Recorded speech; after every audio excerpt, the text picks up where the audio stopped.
78 out of 100, that was the highest score she'd ever seen.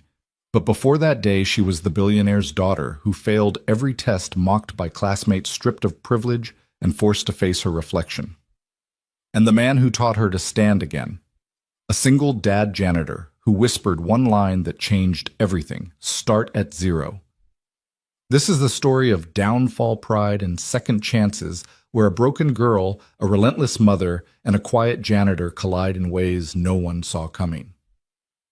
Follow my story to the end and comment the city you're watching from. I'd love to see how far this story reaches. The classroom had never been this silent. Even the hum of the fluorescent lights seemed to hold its breath. Mrs. Carter's red pen struck like a gavel against paper as she slid the test across the desk. 18 out of 100, the teacher announced, her voice sharp enough to slice through the stillness. It wasn't meant to be a sentence, but it landed like one. The room exhaled, not with sympathy, but with hunger. A few kids chuckled under their breath, the cruel kind of laughter that thrived on someone else's humiliation. Others leaned in, waiting for the reaction. At the back, Emma Carter straightened her shoulders, sliding her sunglasses higher up the bridge of her nose, even though the blinds kept the sun away. She tilted her chin like she had seen her mother do in boardrooms, and the smirk thin rehearsed a shield settled on her lips. If she showed even a flicker of pain, they would devour her. The numbers on the page, bleeding red, glared up at her 18-100.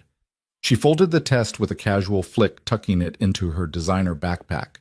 The bag itself cost more than most kids' families spent on groceries in a month, and Emma wore it like armor. Guess money doesn't buy brains, a boy muttered 2 rows over. Emma didn't turn. She didn't flinch. She simply rose her sneakers, clicking against the tile as the bell shrieked. Students spilled into chatter, but the laughter trailed behind her like smoke. In the parking lot, her Audi gleamed under the gray morning light, sleek and black, as if it were a trophy rather than a car. She tapped the fob, savoring the jealous glances that still followed her despite the grade. Control. That was the illusion she clung to. Then the tow truck lurched into view. Metal clanged, chains rattled. The Audi jerked upward, hoisted into the air like a carcass on display. Emma froze, her sunglasses sliding down her nose. "What is this?" she barked, her voice high brittle. The driver didn't look at her. Order came from the owner, Victoria Carter. The name hit harder than the laughter that erupted behind her. Phones appeared like weapons recording the scene, the billionaire's daughter losing not just a car but her dignity. Emma shoved through the crowd, heat flooding her cheeks. She stormed back inside, sneakers squeaking against polished floors, each step louder than the last. She cut down a side hallway one students rarely used. That's when she heard it. A mop sliding in slow, steady rhythm. The faint squeak of water across tile. At the far end of the corridor, a man in a faded janitor's uniform moved in deliberate arcs. His hair was peppered with gray, his jaw rough with stubble. His sleeves were rolled, revealing forearms corded from years of work. He didn't look up when she passed, but his voice drifted low, calm as still water. "If you want to win, kid," he said, "start at zero."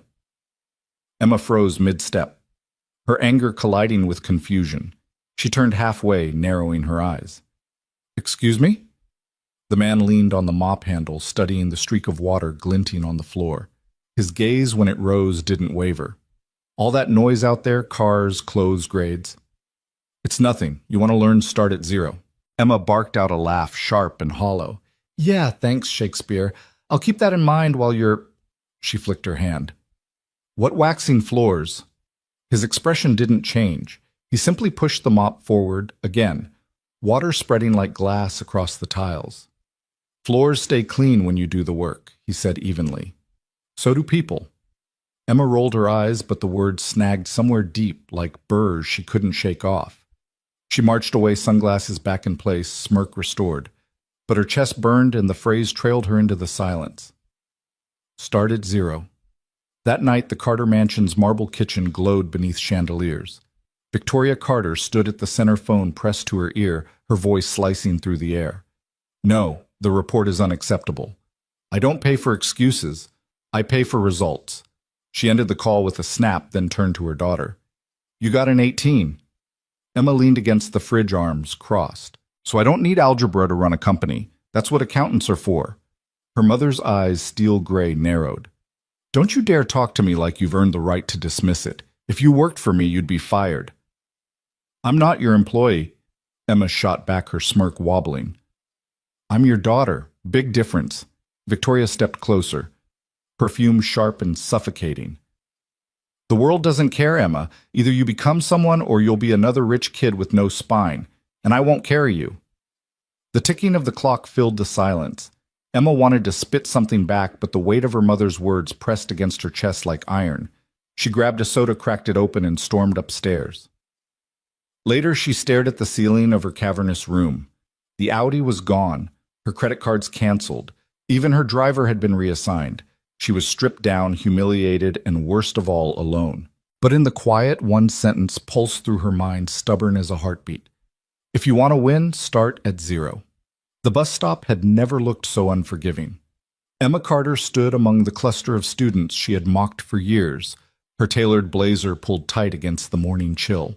No tinted window sedan, no leather seats, no driver to shield her from stares. Just gum-stained pavement and the weight of silence punctured by muffled laughter. A boy whispered loud enough for her to hear, "Guess the princess lost her crown." Emma pressed her lips into a thin line and fixed her eyes on the cracked asphalt. She would not give them the satisfaction. The bus wheezed up brakes, squealing. She climbed aboard, her heels clicking against the metal steps. The smell hit her. First old leather spilled soda sweat from 100 restless kids. Heads turned, some smirked, others pulled out phones. Emma slid into an empty seat near the back spine, straight eyes hidden behind her sunglasses. Her throat burned, but she would rather choke than let them see weakness. When the bus jolted forward, she gripped the edge of her seat. Start at zero. The janitor's words flickered again, unwanted but unshakable. By the time she arrived at Ridgeview, her armor had cracks. She marched through the halls, ignoring the sneers that trailed her like knives. And then she saw him again. The same faded uniform. The same steady rhythm of mop against tile. Daniel Cole didn't look surprised when her shadow fell across his floor. "You again," Emma muttered. "Me again." His tone was mild, but his eyes were sharp. She folded her arms. "What are you, some philosopher in disguise, quoting dead guys while scrubbing gum off the floor?" Daniel leaned the mop against the wall, crossing his arms. Stranger still, a girl with the world at her feet, who can't pass a reading test. The words sliced. Emma's cheeks flushed hot. "Screw you," she snapped, storming off before the sting could rise to her eyes. But the sting didn't fade. It grew crawling under her skin. By third period, it was undeniable. Another test landed on her desk, this one worse than the last. The teacher didn't say a word, just gave her that look. Tired, disappointed, pitying. Emma stared at the paper. 24%.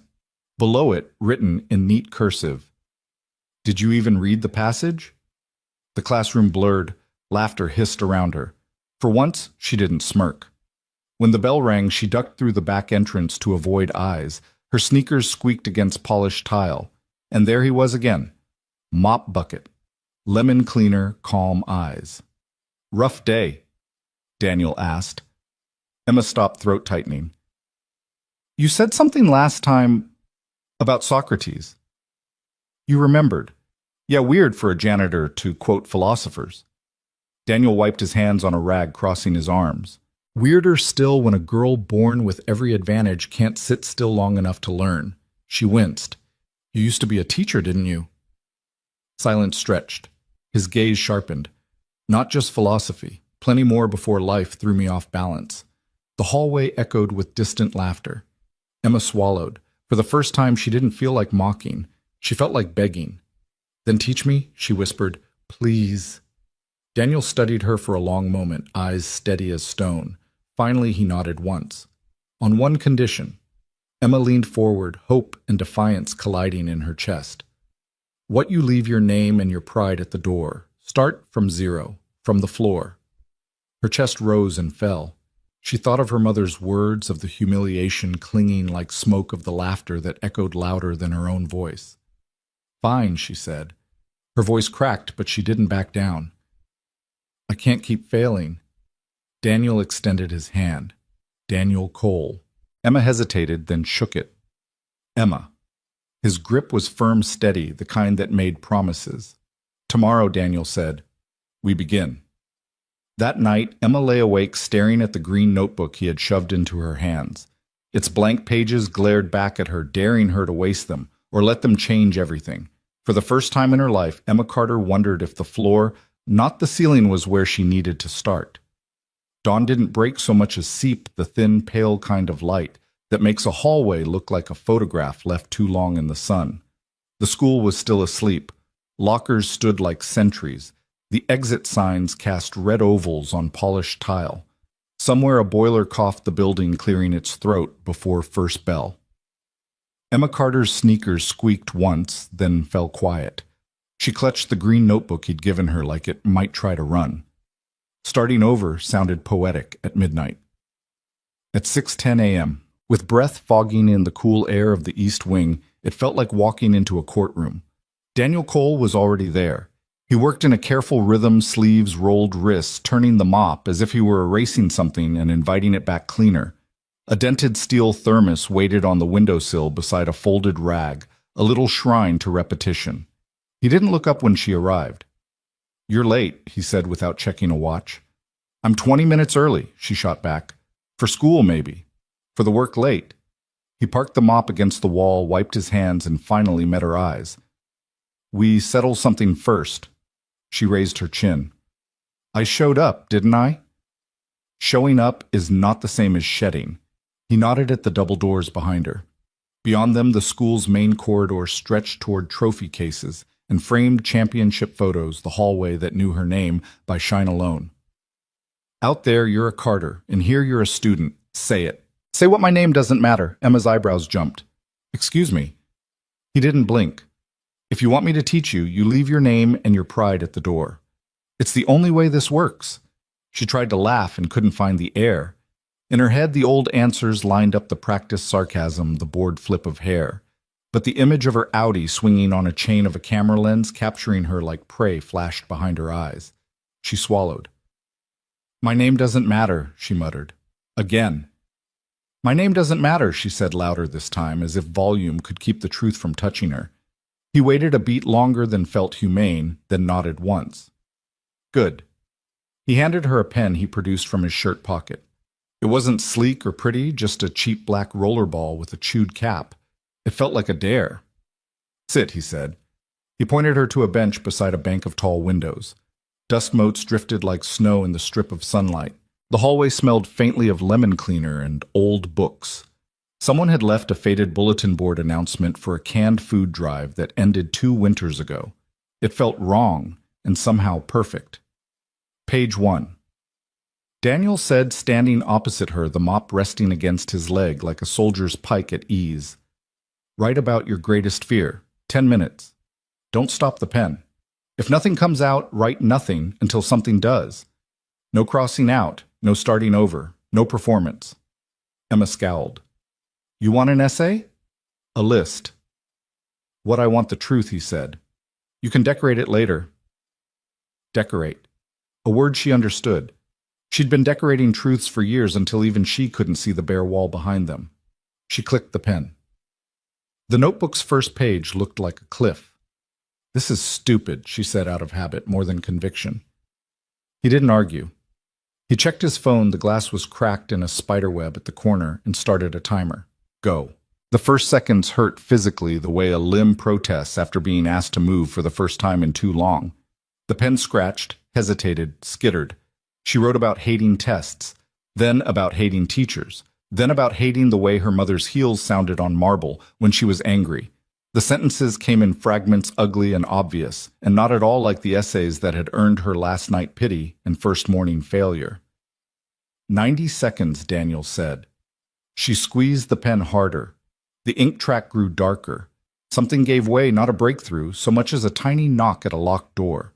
She wrote, "I'm afraid I'm stupid." The word looked bigger than the line could hold. Her hand shook. She didn't cross it out. She kept going. "I'm afraid if I try for real and fail, there will be nothing left to pretend with.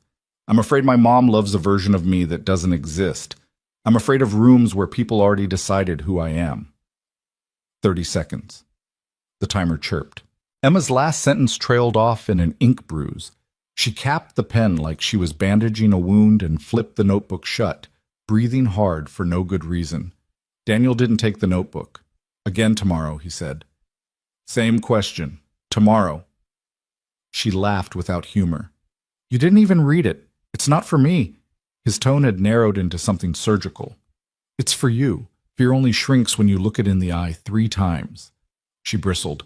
That's not how tests work. That is exactly how learning works.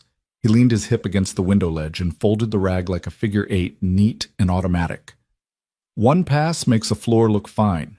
The 2nd pass shows the stains. The 3rd, if you're patient, you see the real tile.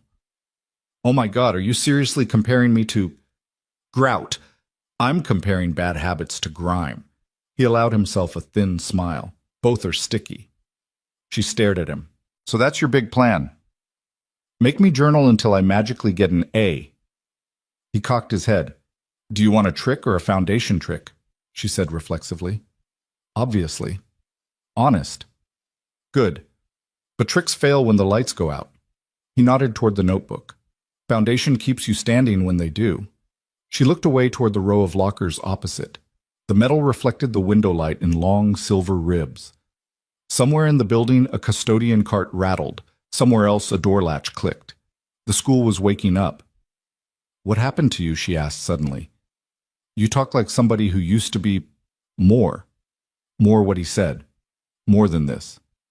She gestured vaguely to the mop, the bucket, the uniform, at odds with the precision in his voice. He considered her for a beat, then reached for the mop again. I used to teach, he said. Writing, a program for kids who needed a place to start. What happened, budget? The word landed like a dropped wrench. He didn't elaborate. For reasons she didn't fully understand, she felt a slice of anger on his behalf, hot and immediate. The world moved money with the flick of a finger. How did a flick decide which futures lived and which died? He was already over it, or at least over talking about it. He tapped the mop handle against the floor near her toe, and the small, clean sound snapped her attention back. Second exercise, he said. Read out loud. She stiffened. Absolutely not. Your voice has to learn it can carry your thoughts.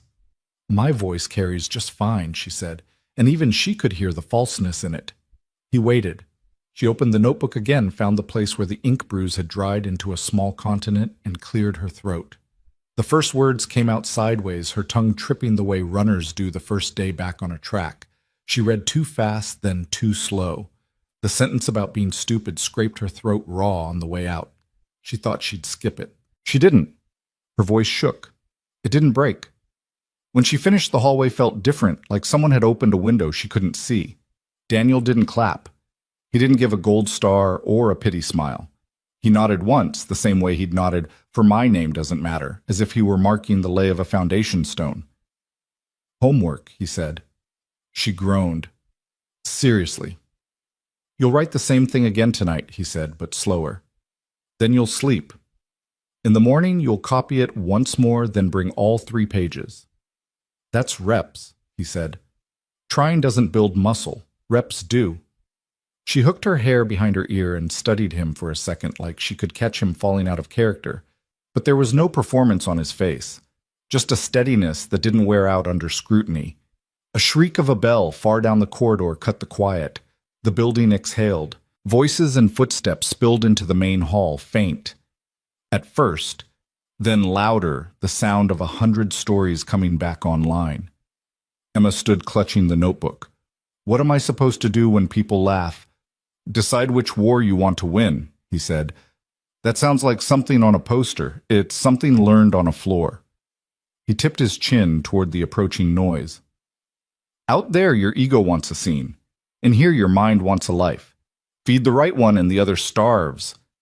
She started to roll her eyes and found she couldn't quite get them to do it. You know you're infuriating, right? I've heard, he said. His mouth twitched just barely. He picked up the thermos, unscrewed the cap, and poured a splash of coffee into it. The smell drifted between them, dark, honest, no sugar. Without thinking, she reached for the pen he'd given her and tucked it behind her ear, like she'd seen writers do in films. It stayed there too heavy, and just right at the same time. Same time tomorrow, he said. She hesitated. What if I'm late? You'll be late, he said. You'll also be here. She started to say something and didn't. She had the strange sense that if she stayed 1 second longer, he'd see right through her. She turned toward the double doors. The main corridor burst into view lockers, slamming sneakers, squealing laughter, vaulting off cinder block and glass. Someone brushed past and muttered, "Look who's up early." Punishment hour with the janitor, Emma's chest lifted. The old line, sharp, cruel automatic rose to her tongue. She tasted it, then let it dissolve. "Enjoy your day," she said instead, and kept walking. At lunch, she ate alone by choice, the green notebook open, flat on the table. She copied the morning's lines slowly, angrily, then less angrily. When she reached the sentence about being stupid, her stomach clenched, but her hand didn't stop. By last period, she'd tucked the notebook inside her hoodie, like smuggling out a small living thing. That night, her room felt too ornate for what she was trying to do in it, too much glass and chrome and expensive nothing. She sat cross-legged on the rug near her window and wrote the fear again slower. The word stupid didn't shrink on the page, but it didn't swell either. It just sat there, honest and unwelcome, like a guest who'd come to stay until you learned its real name. When her mother's heels clicked down the hall, Emma flipped the notebook shut and stared at the door. The steps passed. The house held its breath. She opened the notebook again and underlined a sentence she hadn't planned to write. "If I fail after trying, at least the failure will be mine." She didn't know it yet, but that line would hold when the rest of the world pushed. In the morning before the sun decided what kind of day to be, Emma was already lacing her sneakers. She slid the notebook into her bag and caught her reflection in the mirror. No sunglasses, no smirk, just a girl with a pen behind her ear and ink on her fingers. The bus hissed. The hallway yawned. The east wing waited in its quiet strip of light. She walked faster. The east wing smelled faintly of dust and lemon, like an old library that hadn't quite given up on being useful. Emma Carter pushed open the heavy door with her shoulder clutching the green notebook like it was fragile glass. Daniel Cole was already there, sleeves rolled, mopping the corridor in long, deliberate arcs. His motions were so precise they almost looked rehearsed, like a soldier performing drills. The bucket wheels squeaked with each shift, a slow rhythm that filled the silence. "You're early," he said without glancing up. Emma cleared her throat. "You said we'd start today." "We did." He leaned the mop against the wall, folded the rag in his hand like a deck of cards, and finally turned to face her. His eyes carried no rush, no surprise, just that unsettling steadiness she couldn't decide if she hated or needed. "But before we start," he continued, "we settle something." Emma frowned. "I already said it yesterday. My name doesn't matter. Words mean less without weight. Today I want you to act like you believe it." She bristled. "How am I supposed to do that? By listening? By not hiding behind sarcasm? By sitting down and working like everyone else?" Her first instinct was to laugh, to make some quip about how the Carter name had paid for half this school's renovations. But the memory of her Audi being dragged off a tow truck silenced her. Instead, she muttered, "Fine." Daniel gestured to a worn wooden bench under a tall window where dust swirled in a stream of pale light. "Sit." She sat crossing her legs tightly, notebook balanced on her knee. The page stared back at her, clean and hostile. "Page 1, he instructed. "Write your greatest fear. 10 minutes. Don't stop until the timer says stop." Emma sighed dramatically. "We did this yesterday, and you'll do it again today, and tomorrow. Repetition is where the truth hides. This is stupid. Stupid is a place to start." She clenched her jaw, but the pen touched paper anyway. At first her hand sketched nonsense doodles, fragments, shallow lines about hating math and hating teachers. But the pen didn't stop, and soon the words slipped into darker cracks. "I'm afraid of failing so bad that even my mom can't pretend I'm worth something." Her throat tightened as she wrote it. The letters looked ugly, uneven, but they sat there undeniable. The timer beeped. Daniel didn't reach for the notebook. He didn't even glance at it. "Again tomorrow," he said. She slammed the pen down. "You're not even going to check if it's good. Good isn't the goal. Honest is." Emma blinked. Teachers had always circled her answers in red, measured her in percentages. But Daniel didn't even seem to care about the paper. His calmness disarmed her in a way grades never had. She tucked the notebook away and stood brushing invisible dust from her designer jeans. So what now? You gonna make me mop floors as homework? Daniel's mouth twitched, half smile, half pity. Might be good for you. Emma rolled her eyes. Not happening. The next morning, she arrived again earlier this time. Daniel simply nodded at her and set the timer. 10 more minutes. Her pen scratched angrily at first, then slowed, then bled into another unplanned confession. I'm afraid people will find out I don't know who I am without money. Her chest ached when she set the pen down. By the third day, the ritual felt less like punishment and more like relief. But the world outside wasn't kind enough to let her change in peace. At lunch, whispers followed her down the corridor. Josh Miller, Ridgeview's Golden Boy quarterback, leaned against the lockers with a smirk sharp enough to cut glass.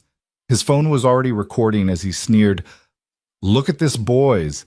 The princess of Ridgeview spending her mornings with the janitor. His buddies laughed, their voices echoing against the lockers. Smile, Emma, Josh jeered. This is going on TikTok. At Princess of Mops. Emma's fists clenched, her vision tunneled red. She took a step forward, ready to lunge, but then from the end of the hall, Daniel's voice cut through like a bell. Stop. Emma froze mid-step. Josh's laughter rang louder. He's mocking me. Emma snapped, her voice cracking. Your ego wants to win today, Daniel said calmly, eyes locking with hers. Your mind wants to win for life. Decide which one you'll feed. The words cut sharper than Josh's taunts. Emma's fists trembled, but slowly, painfully, she unclenched them. Josh scoffed, shoving his phone into his pocket. Whatever. Enjoy your mop club, Carter. He strutted away, his laughter fading. The hallway fell into heavy silence. Emma collapsed onto the nearest bench, shame burning her cheeks. You think I'm weak now, don't you? She muttered. Daniel shook his head. No, I think you just learned restraint, and restraint is harder than throwing a punch. Emma stared down at the notebook in her lap, her reflection faint in the green cover. For the first time in her life, she wondered if weakness and strength had been backward all along. The following dawn, the east wing was colder than usual. The air seeped in through cracks in the old windows, frosting the edges of the glass, and making Emma's breath puff white in the dim light. She hugged the green notebook tighter against her chest, as if it could keep her warm. Daniel Cole was already waiting, of course. He was always waiting. His mop leaned against the wall, but this time he wasn't moving it. Instead, he sat on the bench beneath the tall windows, thermos steaming between his hands. You're early, Emma said, surprised to find him still. You beat me, he corrected, sliding over a fraction so she'd have room to sit. Means you're starting to care. Emma scoffed, dropping onto the bench. Or maybe the bus was on time for once. Daniel didn't argue. He just reached into his pocket and set a battered stopwatch on the bench between them. Its glass face was scratched, its numbers faint, but it ticked with relentless accuracy. 10 minutes, he said. Emma sighed, flipping open to a fresh page. The ritual again.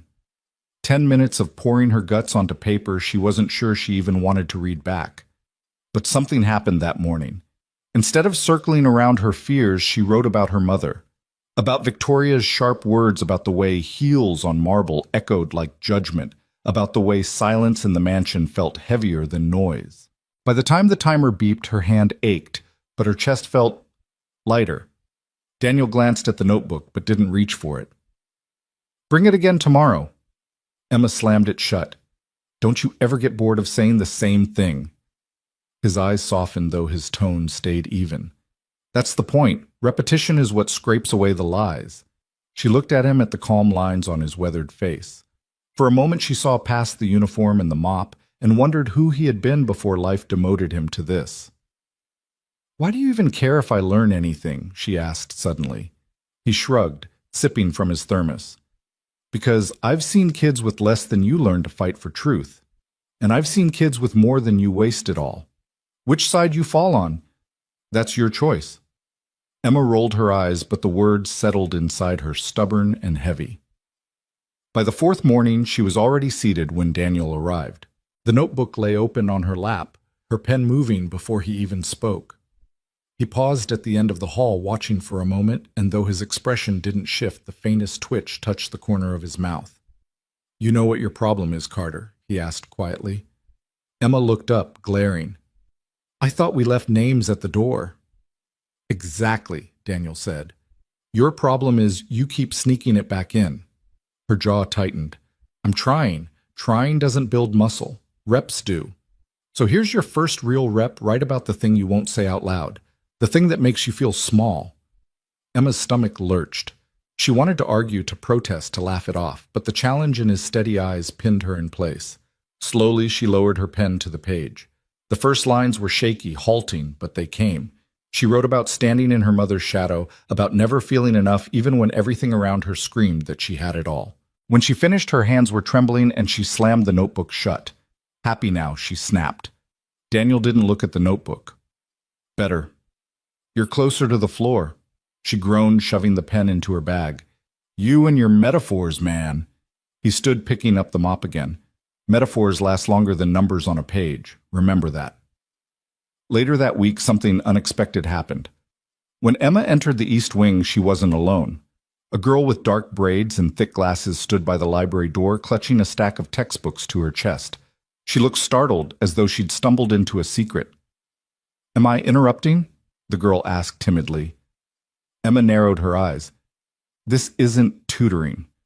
But Daniel lifted a hand. If you're here to work, you're welcome. Leave your name at the door. The girl hesitated, then nodded. Priya, I freeze on essays. I just thought maybe... Emma groaned. Great, now it's a club for misfits. Daniel didn't flinch. Better misfits who build something than heirs who break everything. Priya slid into a seat across from Emma. The three of them sat in silence, the scratch of pens filling the abandoned wing, and for the first time Emma realized the quiet didn't feel suffocating anymore. It felt purposeful. By the next morning, the East Wing felt less like a corridor and more like a room that had remembered what it was for. The light came thinner winter white through a high panes, finding the dust and making it glow. A round table, rescued from a storage closet and still scarred with compass cuts, sat crooked near the library doors. A second chair had joined the first, then a third, as if the furniture itself had decided to take a risk. Emma arrived with the green notebook clamped under her arm.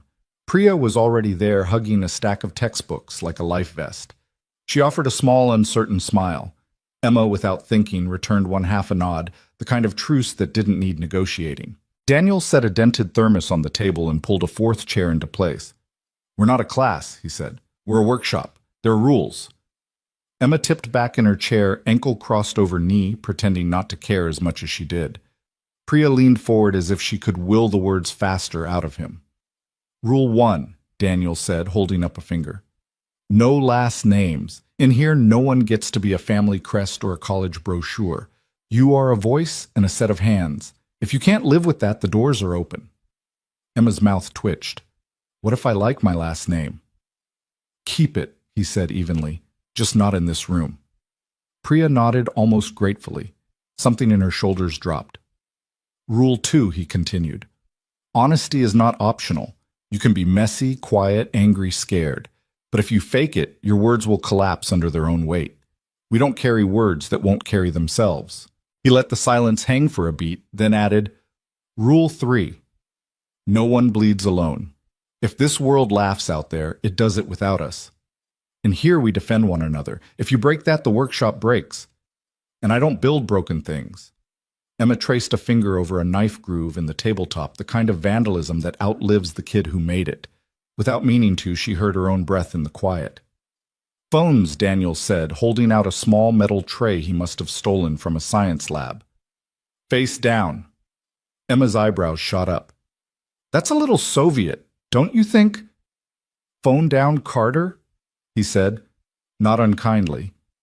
She hesitated, then surrendered the rectangle like a ceremonial sword. It clacked against the tray. Priya added, hers cheeks pinking. Daniel slid the tray beneath the table with his shoe like a magician making something disappear. Open your notebooks, he said. 10 minutes. Write the truth like it's the only currency. Then we read.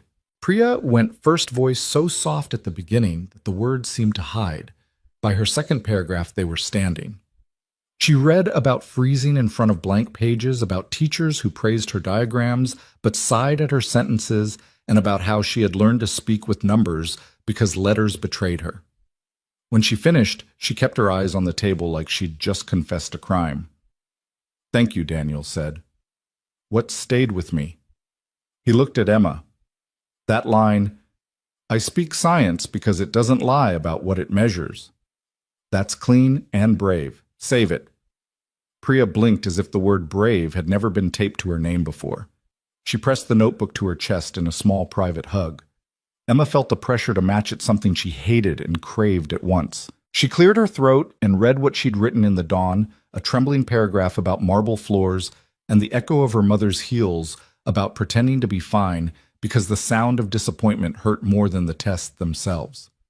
When she reached the sentence she'd underlined the night before, "If I fail after trying, at least the failure will be mine," her voice wanted to break. It didn't. Daniel didn't clap. He never clapped. What stayed with me? He looked at Priya. The heels Priya said, surprising herself with the speed of her answer, the sound like judgment. "I heard it." "Then keep it," Daniel said to Emma. "Cut the adjectives around it. Let the sound stand." Emma stared at him. Teachers had always circled. He sharped. They bled her with percentages. He pared her to bone and then told her the bone could hold. The door pushed open with a soft, reluctant squeak. A boy in a gray hoodie hovered there, eyes fixed on the floor, one hand worrying the fray of his sleeve. He might have bolted if Daniel hadn't said his name before the kid could retreat. Luis Daniel said, "You found us." The boy glanced up, startled. Miss Delgado said maybe." He swallowed and started again. "I can't, like when I have to read in front of people, my throat just, you know," closes Emma offered. She felt the word in her own muscles. He nodded, relief moving quick across his face like sun behind a cloud. He slipped into the fourth chair, his notebook so new the spine creaked. "Phones are down," Daniel said, voices up. For the next hour they worked. No one took roll. No one handed out grades. Daniel gave them drills that were plain and strangely punishing. Write a scene using only sound. Describe an object without naming it.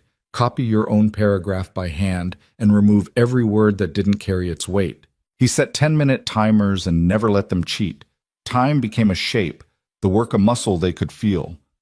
When Emma's language got slick, when she reached for a phrase she thought sounded like writing, Daniel would tilt his head. "Floor," he'd say, and she'd tear it down to the tile. At the end of the session, he uncapped a marker and wrote 3 words on a torn cardboard box flap he'd taped to the wall.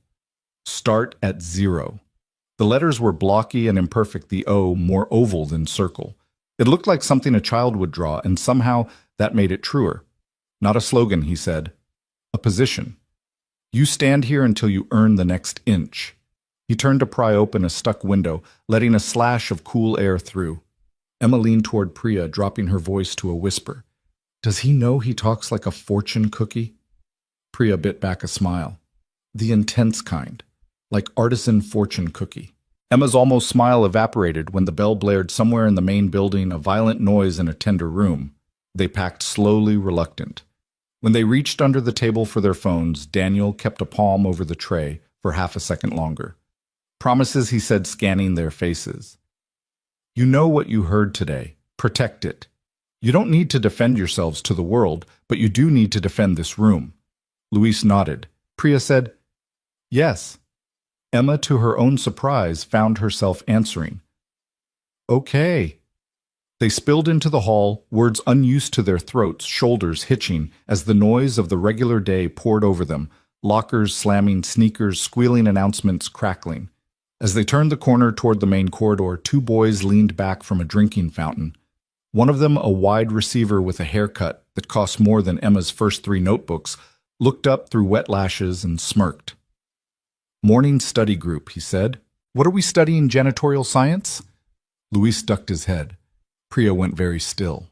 Emma felt the old gasoline heat catch in her chest. She could pour it. She could watch it burn. She pictured Josh's phone the way it would love her rage. She pictured Daniel's cardboard letters on the wall. "English," she said, voice light. "You should try it sometime. Word is, colleges are into words." The boy blinked, surprised at the lack of explosion, then snorted and spun his combination lock like a wheel of fortune. Priya's shoulder brushed Emma's a tiny thank you with no vowels. At lunch, they claimed a back table no one else wanted. Luis drew circles on the edge of his tray. Priya wrote and crossed out a title 3 times. Emma copied a paragraph by hand, then crossed out 5 words in a row, feeling each deletion like a breath released. You know, Priya said, eyes on her page. I think he's right. About which part Emma asked. He says a lot of weird, right-sounding things. About honesty. Priya lifted her gaze. I mean, I write like I'm taking a test even when I'm not. Like someone's grading me for being a person. Emma's chest tightened around the accuracy of it. I've been a multiple-choice human for years. Luis laughed unexpectedly, a small, real sound. Same. I always pick C, even when it's wrong. They smiled together, 3 kids who had 24 hours earlier had nothing to do with one another except a hallway and a building and the urge to survive them both. That afternoon, the rules crossed from room to rib. When a teacher asked Emma to read a paragraph from the textbook, she did tripping twice, correcting herself once deciding not to die over the 3rd fumble. When a group project turned into the usual scramble to crown a leader, Priya said quietly but clearly, "Let's start by listening." When a kid at the vending machine shoulder-checked Luis and called him mute button, Emma said, "He talks when it matters." The cracks in Emma's armor didn't feel like failures anymore. They felt like windows. Through them she could see out and other people could see in. Near the end of the day, as the final bell yawned, the building open, a whisper moved ahead of them in the hallways, a thin electric thread. It had a name attached to it, Josh. He was laughing harder than the joke required, phone loose in his hand, as if everyone else's life was content he was producing. He passed them without stopping, but he looked too long and he smirked too easily. Emma felt the gasoline heat again and let it pass through. Later, she would learn that restraint was not a one-time virtue, but a repeated choice, a muscle trained by mornings and ink and cardboard commandments. For now, she walked with Priya and Luis back toward the east wing. The library door was propped with a rubber wedge. Inside, the table waited with its compass cuts, and the cardboard flap hung crooked on the wall, the marker letters already smudged by a careless shoulder. Emma reached out and traced the O with her fingertip, as if completing the circle would make the rules stronger. It didn't make anything easier. It made something possible. Tomorrow, Priya asked. Same time, Emma said. Don't be late, Luis added, and they all laughed because lateness was the least of what had brought them here. Outside, the sky had dropped a shade, the light turning pewter over the parking lot. Emma took the bus home and watched the town scroll by Barber Shop Bakery, a church with a cracked bell. Her reflection in the window held the pen behind her ear and a line of ink across her knuckle. She looked like someone who had been doing work no one could film. Back in the mansion, the heels would click on marble and the house would perform its echo. But in the morning, the door to the east wing would stick, and then give, and the notebooks would open and the timer would start, and the circle of chairs would be a place she could stand even when sitting down. Somewhere down the hall, someone laughed too loud. Somewhere else, a roomer learned to walk. It didn't matter. The workshop had 3 rules and a cheap marker sign that said enough for now. Start at 0. The next week arrived with rain that drummed on the high windows of the east wing, smearing the daylight into soft gray. The sound carried into the room where 4 chairs now sat in a crooked square notebook stacked like armor on the table. Luis arrived first, hood-up shoes leaving dark prints on the tiles. Priya slipped in behind him, balancing an umbrella and her ever-present stack of textbooks. Emma was last, hair-damp, cheeks flushed from running. Daniel didn't comment on their tardiness or their dripping shoes. He slid a paper bag onto the table and unwrapped 4 foil packets, the smell of warm breakfast burritos filling the room. Writers burn calories, he said. Eat. Luis's eyes widened as if free food might vanish if he blinked too long. Priya whispered a thank you so soft it nearly drowned in the rain. Emma broke hers in half and immediately asked, "What's the catch?" Daniel leaned against the windowsill. "No catch, but while you chew, you'll listen." He held up a folded sheet of paper covered in his rough handwriting. "This isn't from me. It's from Baldwin. James Baldwin. Heard of him?" Luis shook his head. Priya raised a cautious hand. Emma crossed her arms. My mother says Baldwin was too angry to be useful. Daniel gave her a level look. Then maybe she was never listening. He read, "You write in order to change the world, knowing perfectly well that you probably can't, but also knowing that literature is indispensable to the world." The rain hushed at the windows as the words landed. Luis leaned forward. "So, even if nobody cares, you write anyway?" "Exactly," Daniel said. "Because writing changes you, and sometimes that's the only change you can control." Emma tore off another piece of burrito, chewing slower. The idea that failure could still matter pressed at her ribs like a bruise. They began their drills. This time, Daniel pushed harder. "Describe a room you hate without naming it. 10 minutes. Emma wrote about the Carter estate dining room, the endless table, the silver that glared like teeth, the silence that wasn't silent but judgment. She didn't use the word mansion once. Priya wrote about the chemistry lab where her hands shook so badly she dropped a beaker and everyone laughed. Luis wrote about the bus ride where seats filled in pairs and his was always left empty. When they read aloud, the rain quieted like it too wanted to listen. Daniel pointed out what lived in each Emma's glare like teeth. Priya's glass breaking like laughter. Luis's empty seat heavier than a person. "These are truths," he said. "Don't hide them." Emma pretended to shrug it off, but inside she felt the sting of recognition someone had named the ghosts she carried and called them sentences worth saving. At lunch that day, the three of them stuck together again. Their corner table felt less like hiding and more like claiming. Priya scribbled lines between bites. Luis doodled guitars on his napkin. Emma leaned back and asked, "What happens when people find out about what Priya asked? That we're doing this? That a janitor is teaching us like some underground class?" Luis smirked. "Then we tell them it's invite only." But the truth arrived faster than they imagined. That Friday, as Emma opened her locker, a folded printout slid free and landed at her feet. It was a screenshot from Josh's phone, grainy but unmistakable. A picture of Daniel leaning over the workshop table, hands spread on the compass-scarred wood. Above it, Josh had scrawled in Sharpie, "The janitor's pets." A group of kids loitering near the vending machines burst out laughing. Emma's face went hot. Priya froze. Luis's fists clenched. "Don't," Emma muttered, seeing the fight building in Luis's jaw.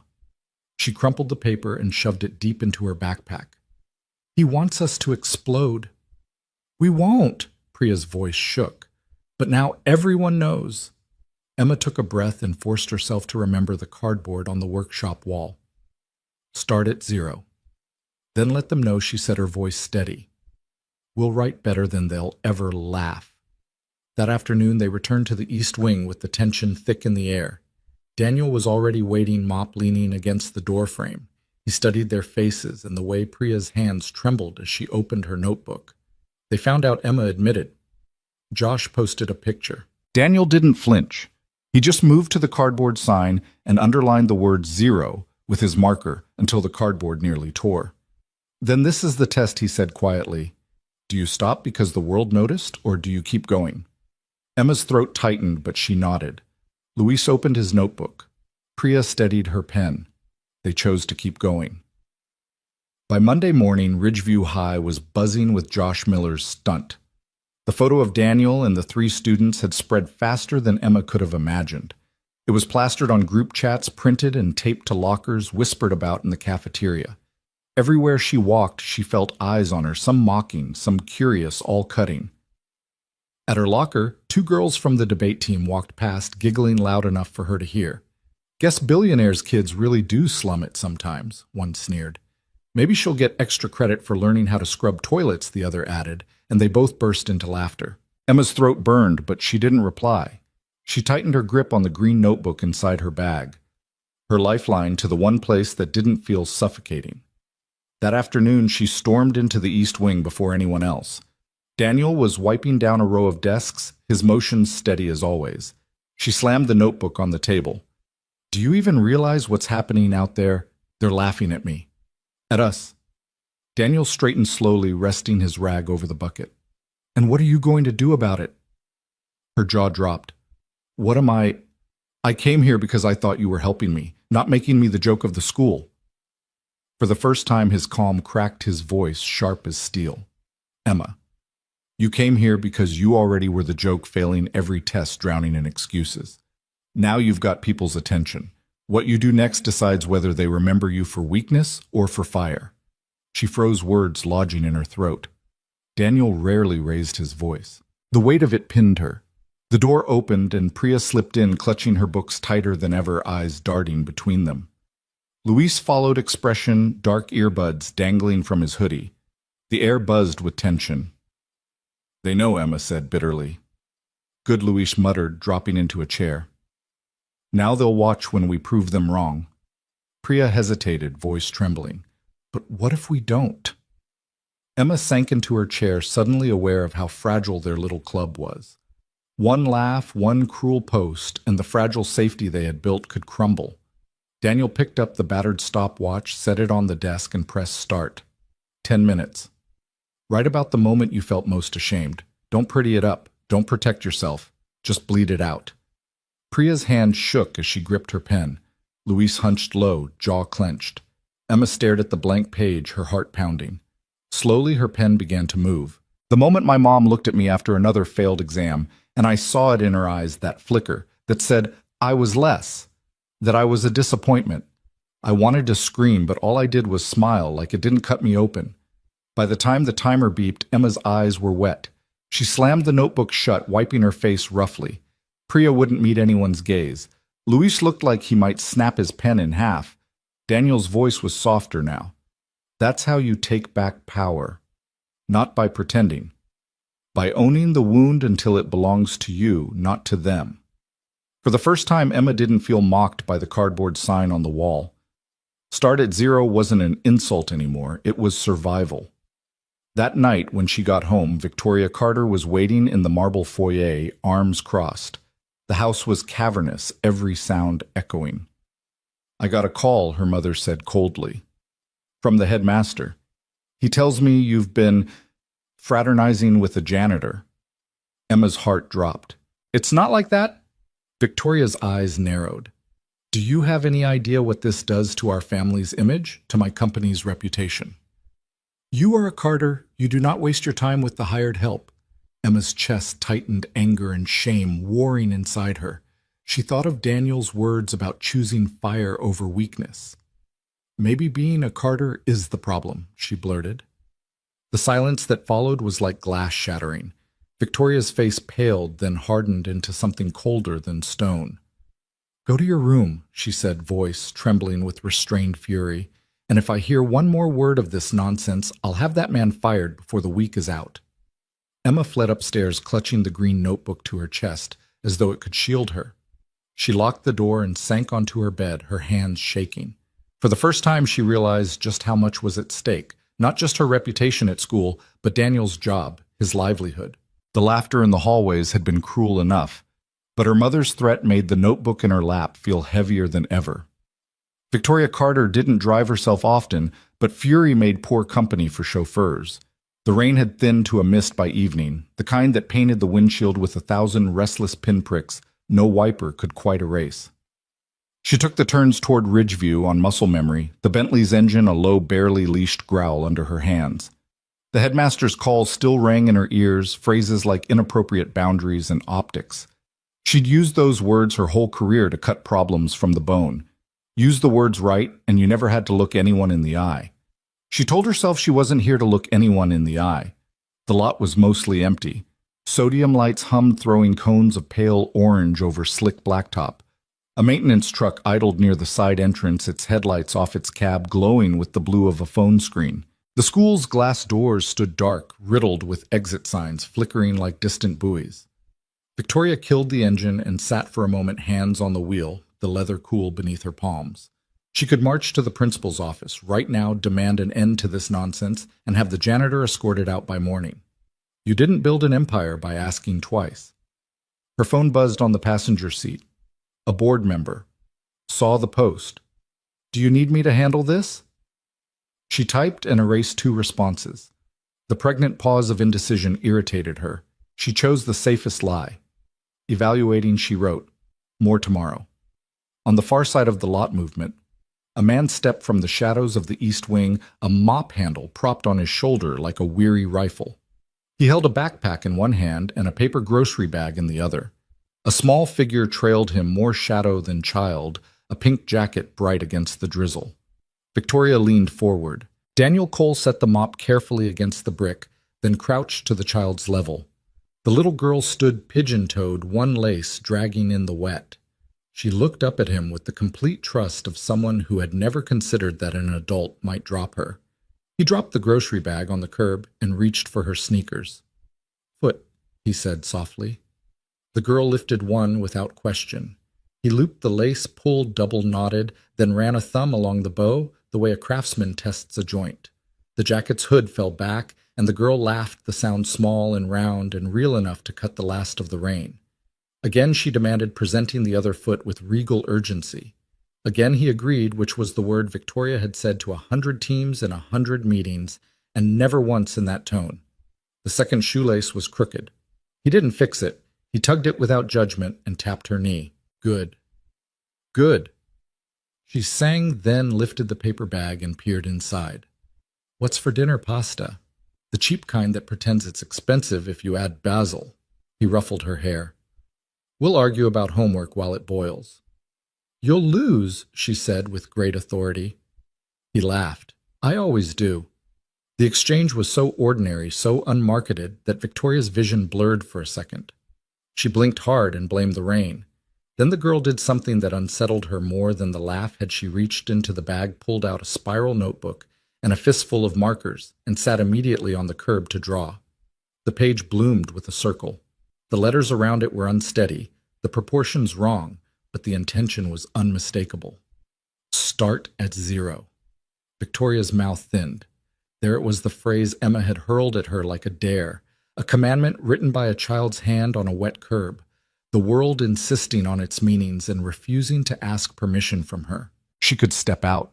She could cross the lot in her immaculate heels and announce herself and end this scene with a sentence. She imagined it, the man standing, the easy tenderness hardening into the employee neutrality. She knew how to dominate the child, hiding her drawing and learning in one instant to keep her gifts out of sight. The picture tasted like victory and ash. Victoria stayed in the car. It was ridiculous. She knew that to envy anyone in a faded uniform, to envy a cheap notebook and a crooked shoelace, and the absurd dignity of a paper bag with pasta inside. But envy came anyway, not for his life, but for how completely he seemed to be inhabiting it. Her mind tried to defend her. You provide 10,000 shoelaces to 10,000 kids every year. A familiar internal voice argued, listing donations and endowments and photographs with children that found their way into annual reports. It was a good voice, the voice that had saved her 100 times. It sounded thin against the rain and the small girl's laughter. Daniel stood, slung the backpack over his shoulder, and picked up the mop again because the night didn't care that he had a daughter, or pasta, or joy. He walked toward the east wing, and the girl hopped along his shadow, counting his steps like a secret game. As they drew close to the doors, Victoria saw Emma's face inside the glass. Not the whole of it, just the pale oval of her daughter's reflection as she passed between shelves, her green notebook tucked under an arm. Emma paused for a heartbeat, turned as if sensing her mother's gaze through steel and glass and rain, then moved on. The door swung slowly shut behind her, a hush of hinge and rubber seal. Victoria's hand went to the door handle of the car before she could stop it. She could call out Emma and make a scene. She could call out Mr. Cole and make a point. She could call out to no one in particular and still own the air. Power was a habit. Power hated stillness. She didn't move. She watched. Inside the lobby's dim light, Daniel handed the mop to another custodian, and the two exchanged a wordless nod. Men who spoke a language of weight, transferred of hours logged, and floors to go. The girl raced ahead, shoes now soundless, as she crossed the old library threshold. She propped her drawing against a stack of green notebooks like it was a banner. Her circle wobbled, but it held. Victoria remembered Unwanted a night years ago when Emma was small, and shoelaces still confused her fingers. A nanny had knelt to tie them, while Victoria took a call about a lawsuit that could have gutted the company.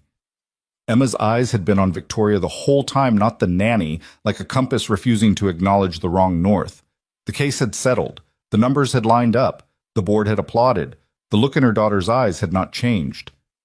"Damn it," Victoria whispered to the empty car. The word fogged the window and disappeared like a promise she couldn't keep. Her phone buzzed again. Her general counsel efficient as always. "We can file a complaint with facilities to remove him from student areas. Document trail matters if there's blowback." She typed with brutal automatic speed. "Draft it. Hold for my signature." Her finger hovered over send.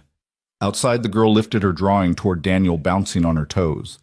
He bent to look at it with the full attention of a person who had nothing more important to be doing. His eyebrows lifted. "We've got ourselves a logo," he said. The girl beamed like he had hung the moon with a paperclip. Victoria set the phone face down on the passenger seat. She climbed out of the Bentley and into the mist, the air cool and medicinal. Rain tapped her coat with polite fingers and then forgot her. She took 2 steps toward the east wing and stopped. The sound inside pens scratching a small voice. Reading something brave. A boy clearing his throat and not quitting carried through the old vents. If she opened the door, the sound would change to accommodate her. Rooms always changed when she entered them. She could not remember the last time she had wondered what a room sounded like without her. She stepped backward, a small retreat almost no one would recognize as such, and walked along the side of the building, instead letting her hand trail over the damp brick. A thin light blinked behind a wired glass window, the kind you couldn't see cleanly through. The distortion made it easier somehow to admit that she did not understand what she was seeing. When she reached the far corner, she stopped where a trash can overflowed with white cardboard circles, the cores of tape rolls spent and hollow. She picked one up without thinking, a circle with nothing inside. She turned it in her hand, the paper going soft under the rain, and thought absurdly of targets and halos and holes. Start at 0. A circle wasn't nothing, it was a shape you could hold. Her phone buzzed again, insistent. She silenced it, slid it into her coat pocket, and with an impulse she would later call strategic, but knew in this moment was simply human, walked back to the Bentley. She did not drive away. She sat and watched the door. Daniel emerged an hour later with the girl asleep on his shoulder, her mouth slightly open, one fist still wrapped around a marker. He shifted her gently into the truck's cab and buckled her in with tenderness that made Victoria want to look away. He fetched the grocery bag and the mop last. He moved like every object mattered because it was part of their life, not because it cost anything. He closed the passenger door softly so as not to wake the girl, then stood with his hands on the roof, rain ticking against his knuckles. He looked out across the lot toward nothing in particular. A man measuring the space between what he had and what he had lost. And then he smiled to himself, small and private and real, and climbed in. Victoria started the Bentley only when his taillights had become a rumor. She drove home through streets that knew her schedule and traffic lights that seemed to prefer her. In the garage, she stopped the car and didn't get out for a full minute. The house lights had been turned on for her. The hallway would smell faintly of lemon and the suggestion of dinner she would not taste. She saw herself move through it, like a figure on a glossy page, sharp suit, correct nods, the hum of competence around a machine of a life. Upstairs in her study, the glass desk reflected her like a second, flatter woman. She set the phone down, opened the drawer where she kept contracts, and things more fragile than contracts, and then shut it again before the papers inside could accuse her.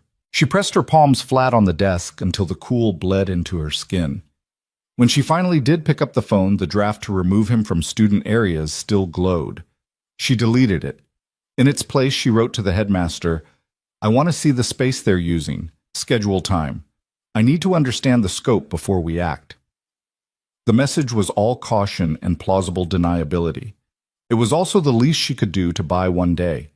From the hallway, the ghost of a child's voice, years old and stubborn, rose in her mind. Again. Tie the lace again. Try again. Love again. Victoria clicked off the study lights and stood in the doorway listening to the house settle. Somewhere behind the walls, the heating system sighed. Somewhere else, a girl with wet shoes had drawn a circle and called it the beginning. In the morning, she would be Victoria Carter again, immaculate and certain and devastating in meetings. Tonight, she allowed herself to admit what the headlights and the rain had shown her, that tenderness was a power she had never bothered to learn, and that it frightened her precisely because it did not obey. She turned toward the hall that led to Emma's room and stopped halfway.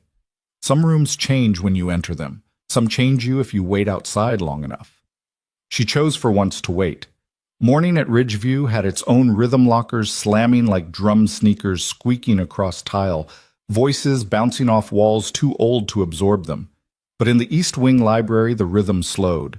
Sunlight spilled through tall windows, dust dancing like confetti in the air. It was the kind of light that made even silence feel alive. Daniel Cole pushed open the double doors with his shoulder balancing two cardboard boxes filled with notebooks and mismatched pencils. His daughter trailed him swinging her arms like she was conducting the day.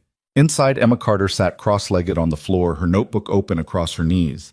She glanced up, trying for aloofness, but her hand betrayed her. She'd already filled 2 full pages with circles and numbers, practice marks scrawled over and over. "You're early," Daniel said, setting the boxes down with a grunt. Emma shrugged. "Couldn't sleep." His daughter dropped her backpack with a thud and announced, "She wants to beat you." Daniel chuckled. "Does she now?" He squatted down so his eyes met Emma's. "You don't need to beat me, kid. You just need to beat yourself from yesterday." Emma's mouth quirked at the corner, caught between defiance and the faintest smile.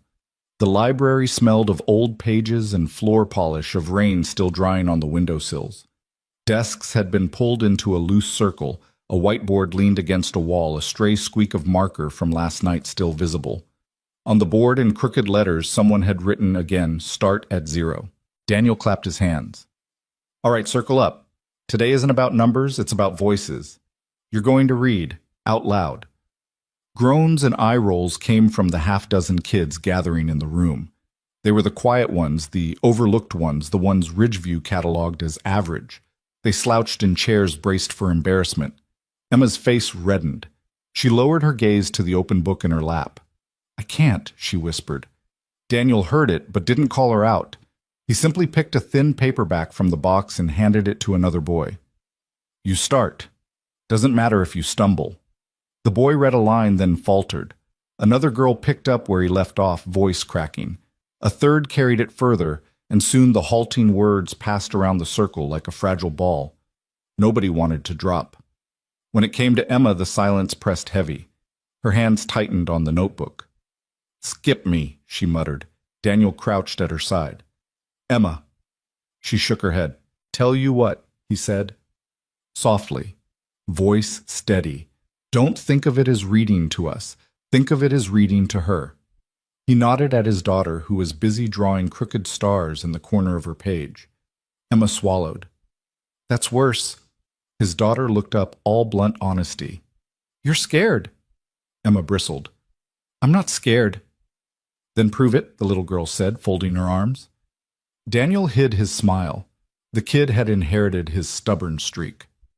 Emma lifted her notebook. The letters trembled, but her voice cracked out, barely audible at first. "The sun sets behind the—" She faltered. Daniel leaned closer, his presence calm. Again. She tried. "The sun sets behind the hills." Her voice wavered, but she didn't stop. By the third sentence, something shifted. The words tumbled rough but steady. Her cheeks flushed with effort. She reached the end of the page, and for a moment silence reigned. Then his daughter clapped. 1, 2, 3. The others joined in the sound, clumsy but real. Emma stared at them as if she didn't recognize the applause belonged to her. For the first time in months, she wasn't failing a test, she was part of something. Daniel stood, his voice firm. "See, you didn't start perfect. You started at 0. And 0's where everything begins." Outside the library, Victoria Carter watched through the wired glass, her reflection fractured. She had told the headmaster she needed to see the scope before signing off on any decision. But as she watched her daughter's shoulders square, watched her read without the shame that usually strangled her, Victoria's scope narrowed to one simple, unbearable truth. Emma was alive in this room in a way she wasn't anywhere else. Mrs. Carter, the headmaster, whispered beside her, arms folded. "You see why it's concerning. Liability, unauthorized use of school space." Victoria didn't answer right away. She couldn't. The applause still echoed in her ears. Inside, Emma lifted her chin, her voice gathering strength. The stars began to appear one by one. Victoria's throat tightened. She had bought stars for Emma Crystal Ceiling's domed observatories, diamonds that sparkled under curated light. None of it had ever made her daughter glow like this. Daniel noticed Victoria in the window then, their eyes locked. For a moment his expression hardened, protective, wary. Then it softened just enough for her to see something she hadn't been shown in years, respect that didn't need her money, only her choice. She exhaled slowly, her breath fogging the glass. Then she turned to the headmaster. Not a word of this leaves this hallway. Not yet. He blinked. So you want him removed? No. She adjusted her coat, her tone brooking no argument. I want to watch. Back inside, Emma stumbled on a word and corrected herself without Daniel's help. She grinned wide and unguarded. His daughter clapped again, delight ringing through the room. For the first time in her career, Victoria Carter didn't calculate what came next.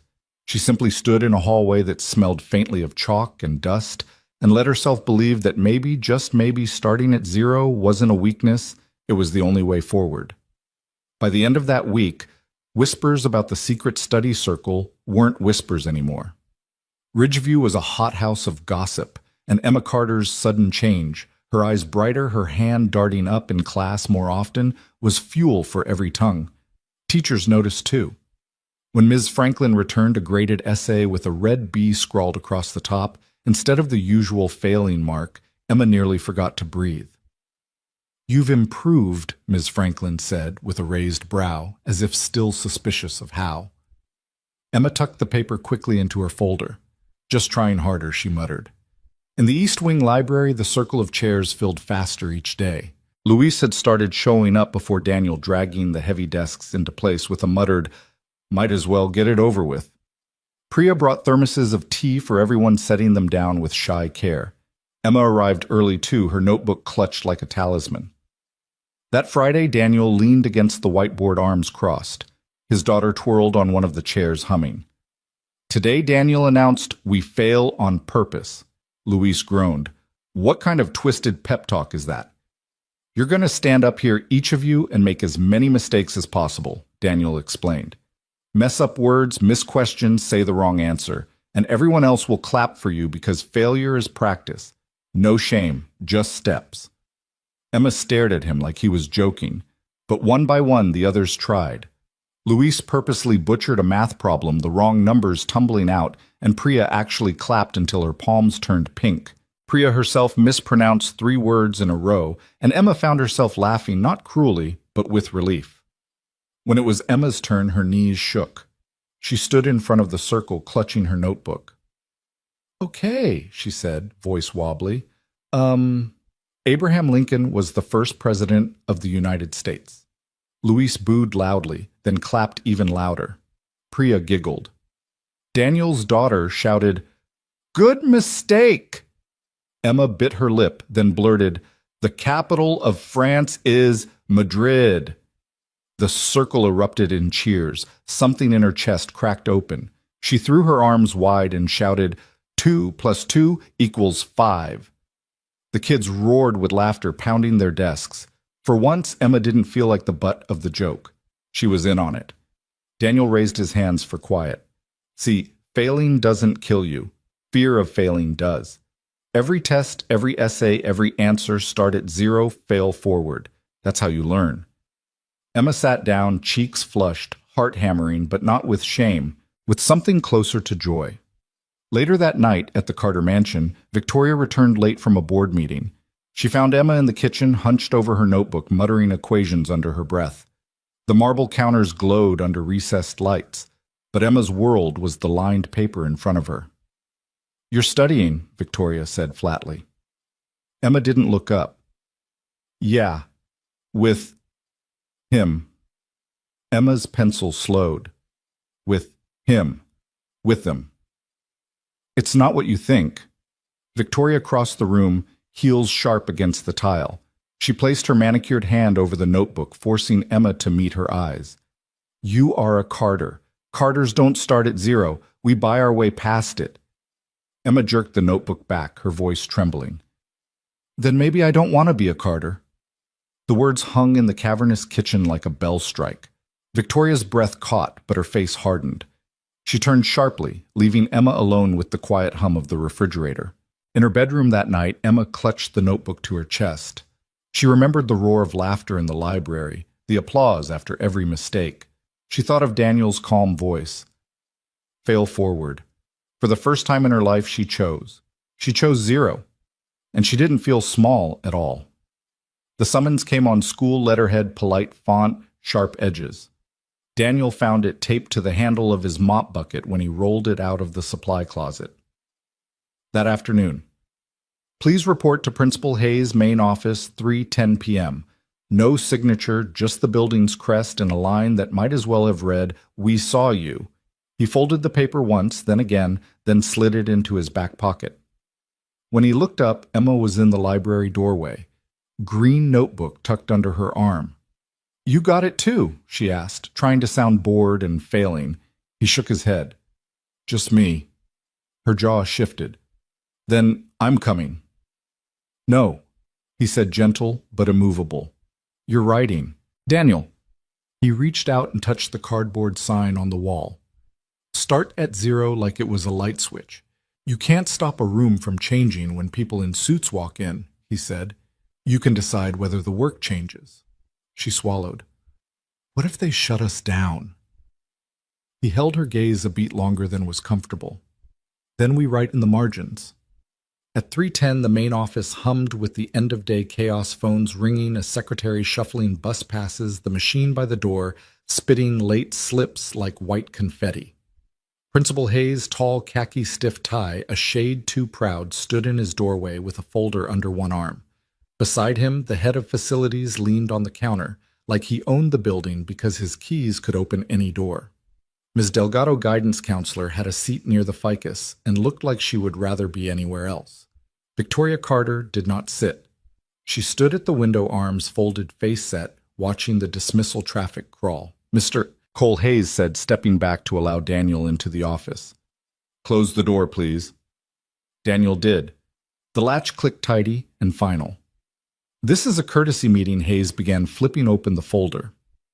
"You've been volunteering informal academic support to students during non-instructional hours." "Working with them," Daniel said. He didn't sit. "Working," Hayes repeated carefully.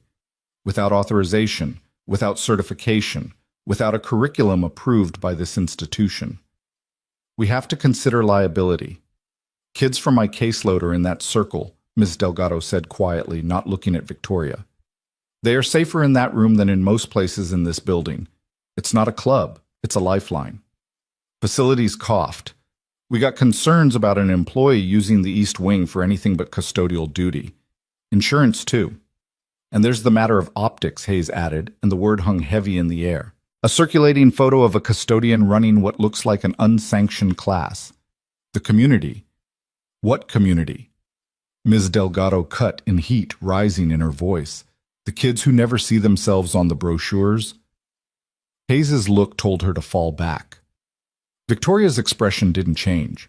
She might as well have been carved from the window frame, except Daniel saw, just for a second, the way her fingers tensed against her elbows. "We are placing you on temporary suspension from any mentoring activity," Hayes said, at last, voice turning official. "You will continue in your custodial role. You will cease meeting with students, effective immediately. Suspension." Daniel repeated, tasting the word like a chipped tooth. He nodded once. "Understood." Emma burst in then, because of course she had her ear to the door. The secretary reached too late for the handle. Emma was already there, cheeks flushed, notebook clutched like evidence. "You can't do this," she said. Eyes locked on Hayes, then flicking to her mother. "He's the only reason I'm passing anything." Emma Victoria warned, tone low. "Not here. No, Mom. Here." She stepped further into the office, planting her feet on the cheap carpet like a claim. "You want optics? Here's one. Your daughter failing in public until a man pushing a mop gave her a way to breathe." Hayes stiffened. Facilities stared at a spot over her head. Ms. Delgado's hands twisted in her lap. Daniel put a hand on Emma's shoulder, pressure just enough to anchor, not enough to restrain. "It's okay," he said. "This isn't our fight." "It is," she said, voice cracking. It's my life. He absorbed that, then looked at Hayes. Do I need to turn in keys? Hayes hesitated. Power liked when the other person flinched. Daniel wasn't. Keys to the library for now, Hayes said, fishing a manila envelope from a drawer. Daniel reached into his pocket and set 2 tarnished keys on the desk. They made a lonely sound on the wood. He didn't look at Victoria. He didn't look away from her either. Something passed between them. Recognition may be the kind that flares when 2 people realize they are both choosing less than what they could take. Mr. Cole Hayes said, relief seeping into his tone now that the ritual had a shape. I appreciate your cooperation. Daniel nodded once.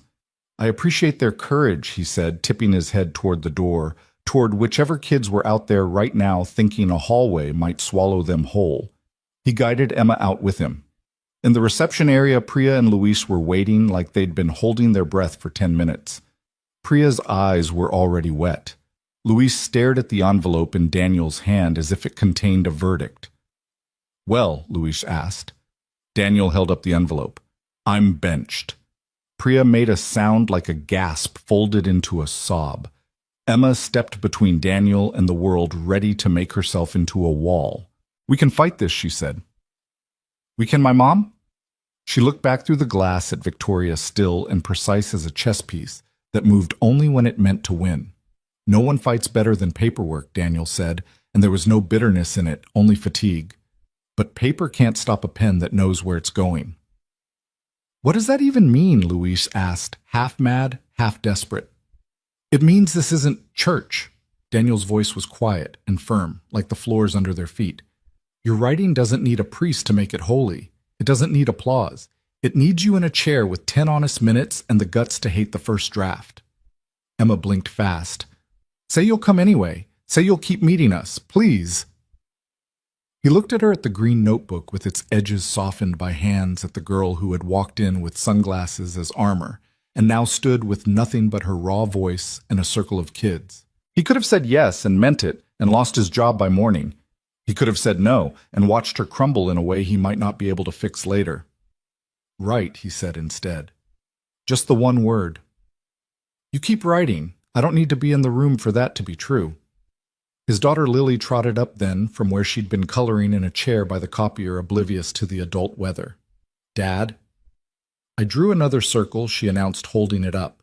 The O was wildly lopsided. The letters around it staggered, but brave. Start at 0, it said again, as if the world might forget. Daniel smiled at her, and the smile cracked something in Emma's chest. Looks like a revolution, he said. They walked together down the hallway, Emma, Priya, Luis, Lily skipping between them. Daniel a half step behind, like a shepherd counting heads. Teachers passed, not seeing.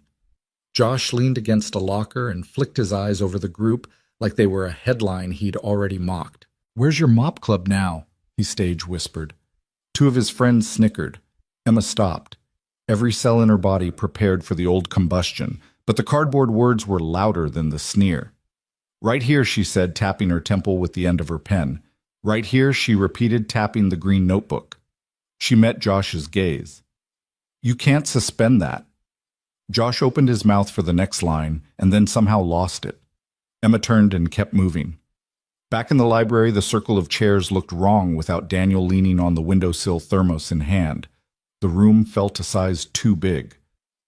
Emma stood where he usually did. 10 minutes, she said, throat tight. Write the first sentence you're afraid to admit is yours. Luis looked at the whiteboard. The marker squeaked under his hand. Fail forward. Priya set the timer on her phone and slid it face down under the table exactly the way Daniel taught them. Lily took her place by the cardboard sign and drew another crooked O inside the first, a second circle like a promise. They wrote, not better than before, not braver, not cleaner, just as if the act itself were the point. Words tumbled clumsy and alive, and the room began to feel like itself again, just slightly rearranged to make space for the empty that his absence made. When the timer chirped, no one moved right away. Luis said, I hate this. Priya said, me too. Emma said, good, surprising herself with the steadiness of it. She swallowed. Means it's working. At home that night, the Carter mansion sounded like a museum again, quiet, curated to make you feel small. Emma sat cross-legged on her rug, the green notebook open to a blank page that looked like a dare. She tried to write about what had happened, and the sentences came out like apologies. She tore the page free and started over. If the world only listens to titles, she wrote slowly, maybe the only way to be heard is to erase mine. She stopped and stared at the line. It scared her. It comforted her. It felt like stepping to the very edge of the tile and looking over into the dark. Down the hall, Victoria stood in her study with the lights-off phone glowing cold in her palm. Hayes had sent a follow-up suspension enacted. Monitoring continues. Appreciate your discretion. Her thumb hovered over reply.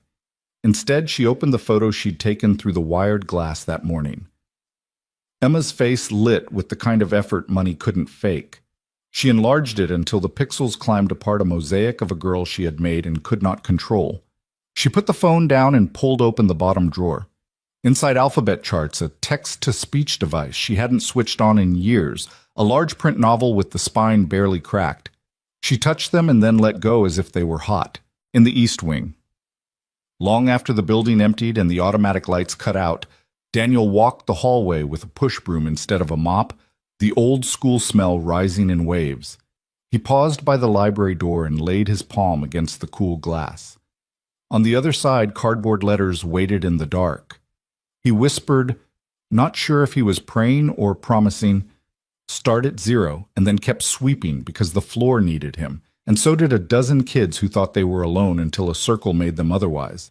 Tomorrow, he wouldn't be in the room, but the work would be. Night draped the Carter mansion like a velvet curtain, muffling the house's expensive quiet until even the grandfather clock seemed to breathe softer.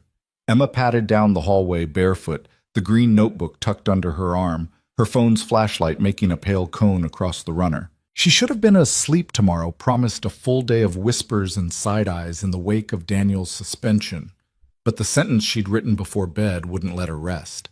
If the world only listens to titles, maybe the only way to be heard is to erase mine. The words pulsed like a bruise. She needed a printer to tape them above her desk, needed to see them in black and white, the way you see a dare more clearly when you stick it to a wall. The family printer lived in her mother's study, Victoria's sanctum, the one room in the house that made even staff speak with indoor voices. The door stood ajar, a thin blade of light cutting the dark. Emma hesitated. She could hear the soft shush of the HVAC and the almost inaudible tick of the glass desk clock her mother pretended not to care about. She tapped the notebook against her thigh once, twice, then pushed the door with 2 fingers. It swung without protest. The study gleamed the way magazines taught rooms to gleam, a glass desk the size of a car. Hood, a wall of books arranged by color instead of subject, a floating shelf with awards that weighed more than they looked. But what always ruined the illusion were the drawers. Victoria kept them locked during the day, guarded as if they contained stock options instead of pens. Tonight, the bottom left one sat cocked open by an inch of misalignment that would have enraged Victoria's sense of symmetry. "Mom?" Emma whispered, peeking around the door. No answer. The house sighed. She crossed to the printer, but her feet stopped at the open drawer the way your eyes stop at a siren-loud word. Curiosity and dread tangled in her chest. She slid the drawer open with her fingertips slow, as if she were disarming something. Inside a tray of laminated alphabet cards in bright primary colors. ABBCC in block print. Below them a text-to-speech device the size of a paperback, its buttons worn smooth. Thick pencils with triangular grips. A pack of colored overlays, transparent sheets in pale blues and greens and ambers. And on the bottom, half hidden under a folder, a large print edition of a classic novel, the pages yellowed the type so big it looked like shouting. Emma froze. It didn't make sense until it made so much sense she had to sit down. She lowered herself into the leather chair, the notebook slipping onto her lap. Her mind rearranged certain memories, like furniture, finally admitting where it belonged, the way Victoria read contracts aloud under her breath, when she thought no one was listening. How she never asked Emma to read the menu in a restaurant, always treating her by ordering. The strange, rigid pride she had in memorizing presentations instead of relying on notes. Emma picked up one of the overlays. The plastic felt flimsy, cheap against her fingers, the kind of thing a teacher might pass to a kid no one had time to understand. She laid it over a page of the large print novel. The letters softened, settled. Her own breath hitched. She reached for the text-to-speech device and thumbed the on switch. A tinny voice, genderless and precise, bled into the room. Chapter 1. Emma snapped it off as if she'd intruded on a secret so intimate that sound itself was an offense. She stared at the drawer like it might snap shut and erase the evidence. But it sat there stubbornly open, full of artifacts that told one story in 10 different dialects. Her mother wasn't perfect at everything. Her mother, Victoria Carter, who stitched a company together with iron thread and a smile sharp enough to open envelopes, had trouble with letters. Had always had trouble with letters. Had built an empire around that trouble so no one would see it. Emma felt something hot sting the backs of her eyes. Not anger exactly. Though anger was there like an old friend, more like a sudden fierce empathy crashing into the scaffolding of all her grudges at once. How many dinners had turned into tribunals, not because her mother loved cruelty, but because fear had been sitting at the table longer than Emma had been alive. The house shifted, settling, or maybe exhaling. Emma picked up the laminated alphabet cards and fanned them, a child's rainbow in her hand. Her throat went tight. She thought of 10-year-old Emma trying to tie her shoes while a nanny's precise fingers did the work, and of another girl tonight on a curb in the rain, a man in a faded uniform double-knotting her laces with patient pride. 2 different knelt postures, 2 different kinds of love. One of them had kept its softness. The other had put on armor and never taken it off. "Why didn't you tell me?" she whispered to no one, to the drawer to the room that had always been too clean to trust. She slid the drawer shut gently and stood. The printer blinked at her like a docile animal waiting for commands. Suddenly, she didn't want anything printed in here at all. She turned to leave and stopped. Another drawer top, right this time, sat locked. Emma pressed her palm to the cool wood, feeling foolish and 19 and 12 at once. She tugged. It held. She exhaled and forced herself toward the door. In the hallway, her feet slowed near the framed family photo. The last one before her father left Victoria's smile perfect, and a little brittle Emma, small in a white dress, her eyes searching sideways for something that wasn't there yet. The glass reflected her now older and messier hair, up in a lopsided knot, a smear of ink across one knuckle. The 2 versions of her shared the same space for a heartbeat. She didn't know which one she pitied. Back in her room, she'd closed the door quietly and sat on the floor under the window the way she always did when she needed truth to feel like gravity instead of a trap. She flipped open the green notebook to a new page and wrote without thinking. "My mother built palaces so no one would see the staircase she falls down at night."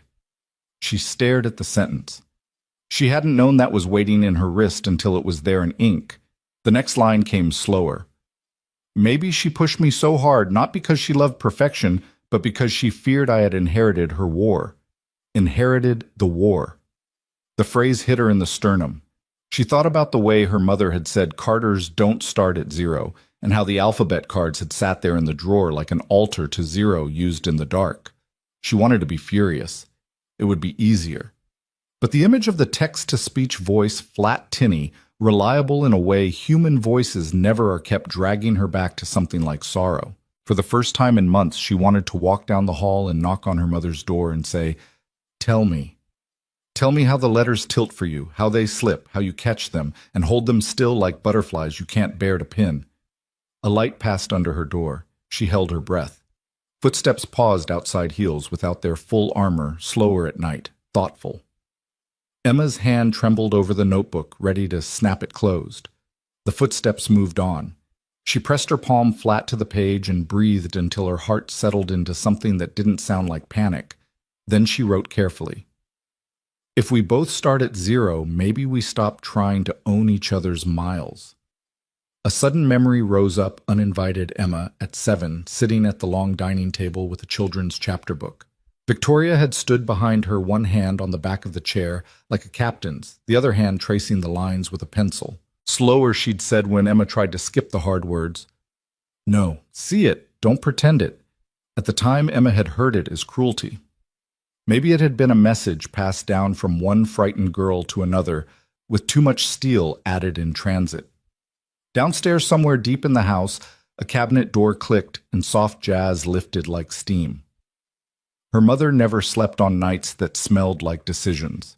On those nights, Victoria moved through the study like a ghost employing a body, reading contracts out loud, letting the syllables do their work in the air, even when the page refused to pay her the courtesy of lying flat in her head. Emma stood again before she could talk herself out of it. She opened her door and stepped into the hall, the notebook tucked against her ribs like a shield. She made it 5 steps toward the study and stopped. The slice of light under Victoria's door was enough to make her throat close. "Not tonight," a voice in her said. "Not because you're afraid, but because you finally know this is bigger than a midnight confessional." Daniel's voice threaded in after it, low and patient. "The right thing never begs for applause. Keep laying down the words." She returned to her room and sat once more. She copied the line she'd written before "if the world only listens to titles," and then under it, bold and deliberate, added, "Start at 0 was never an insult. It's permission." She closed the notebook and pressed it to her chest until the paper warmed. Then she slid it under her pillow like a child might hide a treasure and lay back, eyes on the ceiling's dim geometry. Sleep took a long time to find her. When it did, it threaded her dreams with low voices at a library door, a curved shoelace resting against a small sneaker, a deck of alphabet cards that refused to stay hidden in a drawer. In the morning, she would not be able to unknow what she had learned. In the morning, she would ask. She would not let Victoria rewrite the night into something tidy. But for now, while the house held the last of its quiet, and the sky beyond her window softened toward gray, Emma let the truth sit without trying to weaponize it. It felt like holding a bowl with both hands. Across the hall, Victoria stood in her study with the lights off. Eyes closed, fingertips resting on the edge of the same drawer Emma had touched. She had not heard the device speak, had not seen the cards go out and back. But some rooms change you if you wait outside long enough, and tonight on either side of a hall built for distance, a mother and a daughter kept company with the same secret. Tomorrow, they would test whether it could turn into a bridge. The next morning broke with a sharp wind off the river, rattling the windows of Ridgeview Academy like an omen. Emma walked through the gates with her chin tucked into her collar, the green notebook heavy in her bag, the memory of the open drawer pressing against her ribs like a bruise. By first period, the air was already thick. Daniel was gone, suspended indefinitely. The students in the secret circle carried themselves like half a body without its spine. Luis slouched so deep into his hoodie he looked folded in half, and Priya traced invisible circles on her desk, as if sketching the words she couldn't say aloud. Even Emma's smile, which had begun to bloom in those weeks of failure practice, wilted at the edges. Ms. Franklin handed back another test. Emma saw the grade before she even pulled the paper all the way free, 74 scrawled in red. Not a miracle, but not failure either. She slid the test under her notebook before the class hawks could crane their necks. When the bell rang, Luis muttered, "He's not coming back, is he?" Emma glanced at him, and her voice came out sharper than she intended. "Of course he is." Priya lifted her eyes, worried. "Your mom doesn't lose." Emma thought of the drawer, of the overlays, the oversized type, of the truth she couldn't tell anyone yet. "Maybe she's not the one fighting. This time," Emma said half to herself. That afternoon, the library was emptier than ever. The janitorial cart stood parked in its usual corner, but Daniel's absence turned it into a gravestone instead of a landmark. The kids shuffled into their circle like soldiers reporting to duty without an officer. For a long minute, no one spoke. Finally, Emma dropped her bag onto the floor with a thud. "We keep going," Luis snorted. "Doing what? Pretending we're teachers?" Emma pulled the notebook out and slapped it on the desk. "He didn't teach us to pretend. He taught us to fail forward. We don't stop just because someone's scared of him." Priya's soft voice threaded the air. "What if we're scared too?" Emma looked at them both. Her fingers itched to write, but instead she let the words fall raw. "Then we start at 0. Again." The silence shifted. Not gone, but rearranged. Emma flipped open the notebook to a fresh page. "Okay, let's screw up together." She wrote a math problem on the board badly. Luis groaned but picked up the marker next, his mistake making the others laugh. Priya stumbled through a poem line by line, the rhythm clumsy and awkward, and Emma clapped so hard her palms stung. They were shaky, clumsy, without Daniel's calm voice anchoring them, but they were still moving. That night, Emma came home to find her mother waiting at the kitchen island laptop, closed glass of wine untouched. Victoria rarely waited. She was the one people waited for. The air itself seemed caught in her posture. "Word reached me you've been running something in the library," she said without preamble. Emma froze the notebook still in her hand. "We're just studying." Victoria's eyes flicked to the green cover. With him, Emma's jaw tightened. Without him now. "Thanks to you." The silence stretched brittle as glass. Victoria finally exhaled, her voice quieter. "Do you even know who he is? That man is not what he seems." Emma thought of the drawer, of secrets people carried so carefully they cut their hands on the edges. "Neither are you," she said. Her mother's eyes narrowed, hurt and anger braided together. "Excuse me." Emma set the notebook down with deliberate care. Her hands shook, but she held her ground. "You act like I'm broken because I don't meet your impossible standards. But maybe you're just afraid I'll see you're not perfect either." Victoria's lips parted, then closed again. Her knuckles whitened on the stem of her wineglass, though she didn't lift it. For a flicker of a second, Emma thought she saw something naked and human pass across her mother's face, but it vanished, replaced by armor. "You don't understand what it costs to build this life," Victoria said finally. Emma's voice dropped. "Then show me." They stood locked across the island, two Carters with different wars coiled under their skin. Neither moved first. Later, alone in her room, Emma opened her notebook again. She wrote one sentence steady, despite her trembling hand. "Zero isn't the absence of power. It's the beginning of honesty." When she closed the notebook this time, it didn't feel like hiding. It felt like sharpening a blade she wasn't ready to use, but knew she would. The following week at Ridgeview felt like walking through molasses. Every class dragged every whisper in the hallway seemed to circle back to Daniel's name, and Emma carried the weight of her secret like a stone in her backpack. The circle still met in the library, though it wasn't the same. They laughed at their mistakes, stumbled through equations, read passages with clumsy rhythm, but there was a hollow space where Daniel's steady voice should have been. On Thursday afternoon, just as Emma was finishing a particularly messy sketch of a poem on the board, a shadow fell across the glass door. Everyone froze. The handle turned. It wasn't Daniel. It was Principal Harris, flanked by two teachers. His expression was cold, his voice clipped. "This stops now." Luis tried to protest, but Harris cut him off. "The library is for supervised study only, not whatever this is." He gestured at the scrawled words and diagrams on the board like they were graffiti. Emma felt heat climb her neck. She wanted to yell that they were learning more here than in any classroom, but the words caught in her throat. The teacher swept the room with suspicious eyes before leaving. Harris stayed a beat longer, his gaze on Emma. "I know you think you're protecting him, but he's gone. And if you keep this up, you'll go down with him."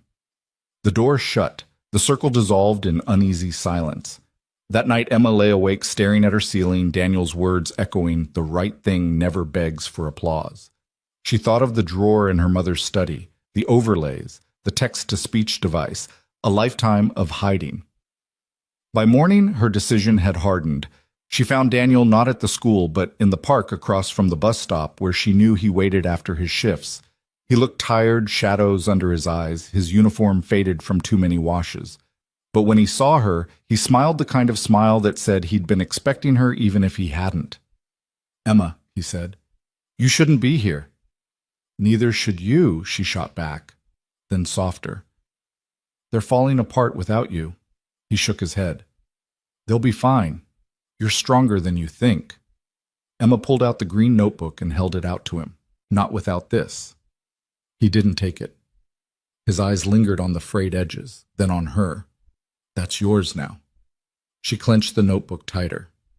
"You don't get it. Harris is breathing down our necks. My mom." She cut herself off. She wasn't ready to share the drawer yet. "She's making sure you don't come back. And I can't keep holding this by myself." For a long moment, Daniel said nothing. The traffic behind them hummed, a dog barked somewhere in the distance. Finally, he spoke. "Emma, starting at 0 means carrying the weight until you're strong enough to lift it. You're not supposed to do it alone, but you can't give it back to me either. You have to decide whether to drop it or keep walking with it." Her throat tightened. She wanted him to take the notebook to tell her what to do to fix everything. Instead, he was handing her the kind of choice that burned in your palms. A gust of wind fluttered the pages, and a sheet tore loose, skittering across the sidewalk. Daniel caught it before it could fly away. He glanced down and froze. It wasn't just any page. It was the one Emma had written after discovering the drawer. The sentence stared back at both of them. "My mother built palaces so no one would see the staircase she falls down at night." Daniel's eyes lifted, searching hers. Emma's face burned. "Don't," she whispered. "Don't say anything." He didn't. He folded the page carefully as if it were glass and handed it back. But his voice carried a new weight when he spoke. "Secrets break us more than failure ever will. When you're ready, you'll know what to do with this." Emma shoved the page back into the notebook, her heart hammering. She hated that he saw her secret, but she hated more how relieved she felt that someone else carried even a corner of it now. They sat on the bench for a while in silence. When Emma finally stood, Daniel said only one thing. "Whatever happens, remember 0 isn't where you stop. It's where you begin again." She walked home with the notebook pressed to her chest, the folded page whispering inside it like a loaded chamber. At dinner, Victoria was uncharacteristically quiet, her eyes on her glass of water instead of her daughter. Emma almost blurted everything about the circle, about Daniel, about the drawer, but the words caught on the barbed wire of fear between them. Instead, she said nothing. Later that night, she slid the folded page out, smoothed it flat, and pinned it to her wall above her desk. The words stared back in the dim lamplight palaces. Staircase at night. For the first time, Emma felt like the wall wasn't just decoration. It was a challenge. Tomorrow, she thought. Tomorrow I stop pretending. Friday arrived with an edge, the kind of brittle cold that made every sound carry sharper through the halls of Ridgeview. Emma stepped through the glass doors, the green notebook tucked under her arm, her chest tight with a decision she hadn't dared to say out loud even to herself. The whispers hit her before she reached her locker. "That's her," someone hissed. "The Carter girl who hangs out with the janitor." Emma kept her eyes forward, fingers trembling as she spun the lock. The metal clanged too loud in the hush, and she bit her lip until the copper taste of blood steadied her. Luis caught up to her by second period. His hood was pulled low, his voice pitched tight. "He's not coming back, Emma. Harris is done with him. Your mom, too." "Everyone says he's finished." Emma snapped her locker shut. "Then we're not finished." Luis shook his head. "You're crazy. This isn't just about failing forward anymore. They're coming for us."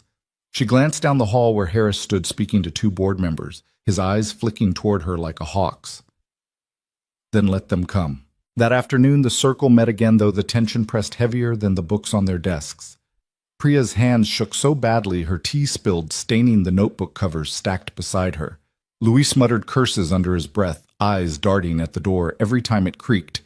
Emma stood at the front, notebook open, heart pounding.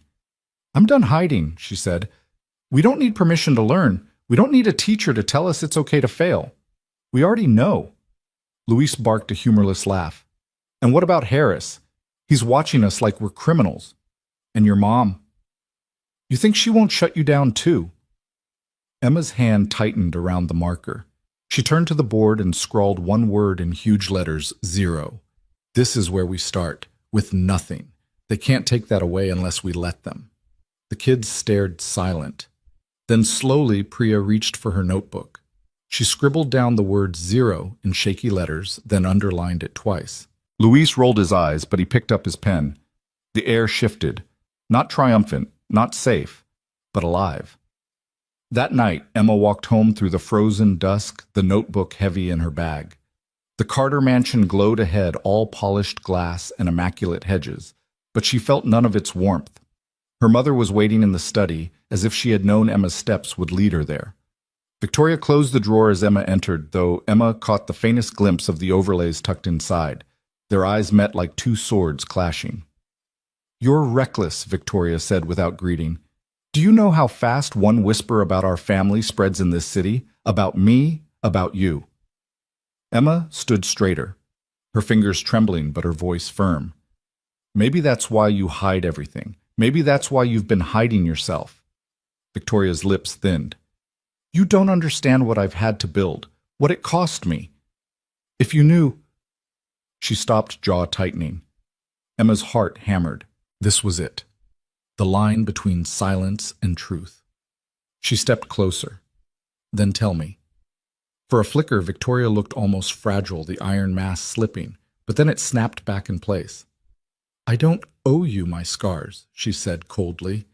Emma's throat ached, but she lifted the notebook from her bag and set it on the desk, the folded page with her secret still nestled inside. And I don't owe you my silence. She turned and walked out before her mother could answer. Upstairs in her room, Emma pinned another sentence to the wall. Her handwriting was sharp, jagged. Zero is not the absence of power. It is the choice to begin anyway. She stared at it, chest heaving.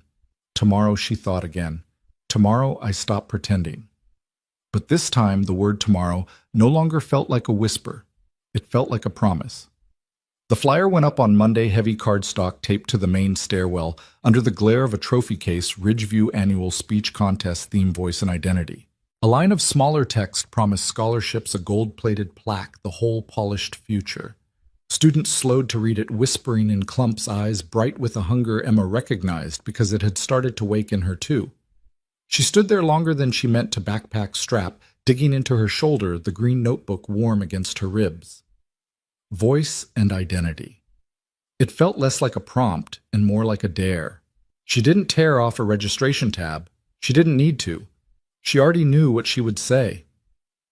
That night she spread her notebook and a mess of loose pages across her bedroom carpet. The house murmured its rich, empty noises, the HVAC's soft exhale, the occasional click of settling glass, none of it louder than the sentence she'd pinned to the wall. Zero is not the absence of power. It is the choice to begin anyway. She wrote until cramped fingers forced her to stop, then copied the best parts by hand, then cut entire paragraphs that sounded like performance instead of blood. When the words finally held, they were plain and sharper for it. She could hear Daniel's voice under them cut the adjectives. Let the sound stand, and Priya's whisper, I heard it, and even Luis's reluctant grunt when a line was true. Yeah, keep that one. The auditorium on contest night was all varnished wood and fake ferns lining the stage, the air bright with perfume and nerves. Parents dressed like weekends at country clubs. Teachers swapped bets with eyes. A row of judges sat behind a ribbon table, their programs held like shields. On the left side near the aisle, Ms. Delgado waved Emma over and squeezed her hand just once, quick and fierce. You've already done the hard part, she said. You told yourself the truth. Emma swallowed. Backstage, other contestants paced and rehearsed, lips moving around memorized promises. She stood very still. The paper in her hands had the shaky crease of something folded and unfolded too many times. In the fifth row, Victoria Carter took a seat picked for maximum invisibility and minimum risk. Not the front expectation, not the back disdain, but center left where you could see but not be seen. Her jaw was set in its usual boardroom line, but a small device nestled in her ear. Emma didn't notice it. Daniel did from his post near the exit sign's red hum. He stayed in the shadow cap pulled low uniform too clean for an evening. Lily's small hand was in his. She refused to miss the brave girl's speech, as she'd been calling it all week. When she started to wave at Emma like she was signaling a plane, Daniel gently lowered her arm. After he whispered, We clap after. Principal Hayes, not Harris. The building only needed one principal, and it was him took the stage and did his careful, neutral welcome, the kind that says everything and nothing. Contestant 1 read an essay about leadership that sounded like a brochure. Contestant 2 told a story about a grandmother that belonged on a Hallmark card but still got a few sniffles. Contestant 3 performed metaphors like tricks the crowd oohing when they landed neatly. Number 4. Hayes announced Emma Carr. He stopped himself with a professional cough. Emma. Emma walked into the light. It felt like stepping into a kiln. She found the tape X on the stage and planted her feet on it, the paper held loose at her side. For a second, the auditorium became what it had always been to her, rows of faces, measuring the air thick with prove it, and her throat tried to close. She looked out and saw not faces, but small anchors, Miss Chiquiads. Delgado's lifted chin. Lily's hands gripping the seat back like she was bracing for a roller coaster drop. The glint of a tiny earpiece in her mother's ear. "My name is Emma Carter," she began, and the whisper moved like a wind through the room. Carter. That last name, a brand and a verdict. She let it settle. Then she breathed and let the next line cut it clean. "But tonight," she said, "I left the name at the door." Silence tightened, curious now, some of it hostile. She didn't flinch. "I failed a lot this year," she went on, each word placed like a brick. Not in secret, in public. On tests passed hand to hand like gossip. "I failed in a school where my last name could buy me everything except understanding." She didn't look at her mother. She didn't need to. She kept her eyes at the level of the cheap balcony lights where the dust flared like sparks. "A man who wasn't supposed to matter told me something I didn't want to hear. He said, 'If you want to win, start at zero.' I thought it was an insult. Turns out it was permission. Zero is where the noise stops. Zero is where your hands shake and you write anyway. Zero is where you say the hard thing out loud and your voice doesn't break, not because you're fearless, but because you're tired of decorating the truth." She let the line hang. Somewhere someone coughed and then choked it down. "I could tell you a story about a girl with a famous mother," she said, softer now, letting the edges show. "About marble floors and the sound of heels like judgment. About a drawer full of alphabet cards and a machine that reads out loud when the letters won't line up. I could tell you how we both learned to hide just for different reasons." In the fifth row, Victoria stopped breathing. The device in her ear translated her daughter's cadence into clear sound, every pause a rung on a ladder she'd been too proud to admit she needed. "But the story isn't about the name," Emma said. "It's about the work, writing words until they stop lying. Failing on purpose until fear gets bored and leaves. Letting go of applause because winning the moment isn't the same as winning your life." She looked down at the paper for the first time, not to read, but to steady herself. Then she folded it in half and set it on the floor. Her hands were empty now. "If you see me," she said, voice steady as the floorboards, "don't see a Carter. See a kid who started at zero and is willing to start there again tomorrow. See the janitor who mopped more than floors. See the kids who sat in a circle and clapped for each other's worst attempts. See all the names we left at the door so we could pick up our voices." She stepped back from the mic. For a second the room resisted, muscles clenched against an unfamiliar kind of honesty. Then Priya, dead center, 2 rows behind the judges, started clapping, too loud at first. Then Luis palms like drumheads. Ms. Delgado stood. Lily whooped like she'd just watched someone stick a landing. The applause spread in a wave that found even the polite hands and made them real. In the back, Daniel did not clap right away. He exhaled. The exit sign washed his face in red, and he looked older and lighter than he had in months. When he did bring his hands together, it was with the measured rhythm of someone acknowledging work done right, not a miracle granted. From her aisle seat, Victoria pressed 2 fingers to the device in her ear, as if to quiet it and hear the room raw. She stood too. Not first, not last. When Emma stepped off stage and disappeared into the curtain dark, their eyes met across the aisle, no acknowledgement, no nod, nothing performative. Just a thread taut and thin and new. The program moved on. Finalists announced, polite speeches made, but for Emma the night split in 2 before she said it, and after. Across campus, in a room that smelled like coffee and policy, the school board gathered. A long table, careful water pitchers, a printed agenda with an item near the bottom. Discussion. Unapproved after school. Writing group, East Wing Library. Principal Hayes did his due diligence liability chain of command photos that made people in suits shift in their chairs. The head of facilities recommended immediate cease and desist. Miss Delgado spoke last from the gallery seats, not quite invited to the table, her voice calm and edged with steel. "They're not breaking anything," she said. "They're building something. If we can't see the difference, that's on us." "Let's hear from the employee," a board member said. The room turned to Daniel, who sat against the wall in his cleanest shirt like a man who'd been called to testify in his own small trial. "I'm not proposing a class," he said. "I'm proposing a corner, a sanctioned time and place where kids can show up with notebooks and not be mocked for failing. 10 minutes on the clock. A room that tells the truth back to them." "A janitor proposing pedagogy," someone muttered. "Meaning to wound." Daniel didn't bristle. "A dad," he corrected quietly. A former teacher whose program lost its funding when writing wasn't shiny enough. A man who knows that if you don't give kids a place to put their fear, they'll find one you don't like. The board shifted. The room felt like it was leaning toward a no out of habit. Then Victoria stood. She had slipped in 3 minutes late, silent as leverage, and taken a chair near the door. Now she moved to the end of the table, placed both palms on the gleaming wood, and spoke in a tone usually reserved for hostile takeovers and emergency settlements. "My daughter read tonight," she said. "I listened to every word. She didn't mention the device. She didn't need to. You're debating risk. I'm offering structure. Create an official after-school writing lab. You can put whatever guardrails you need on it. I will endow it for 5 years through a fund that doesn't carry my family name."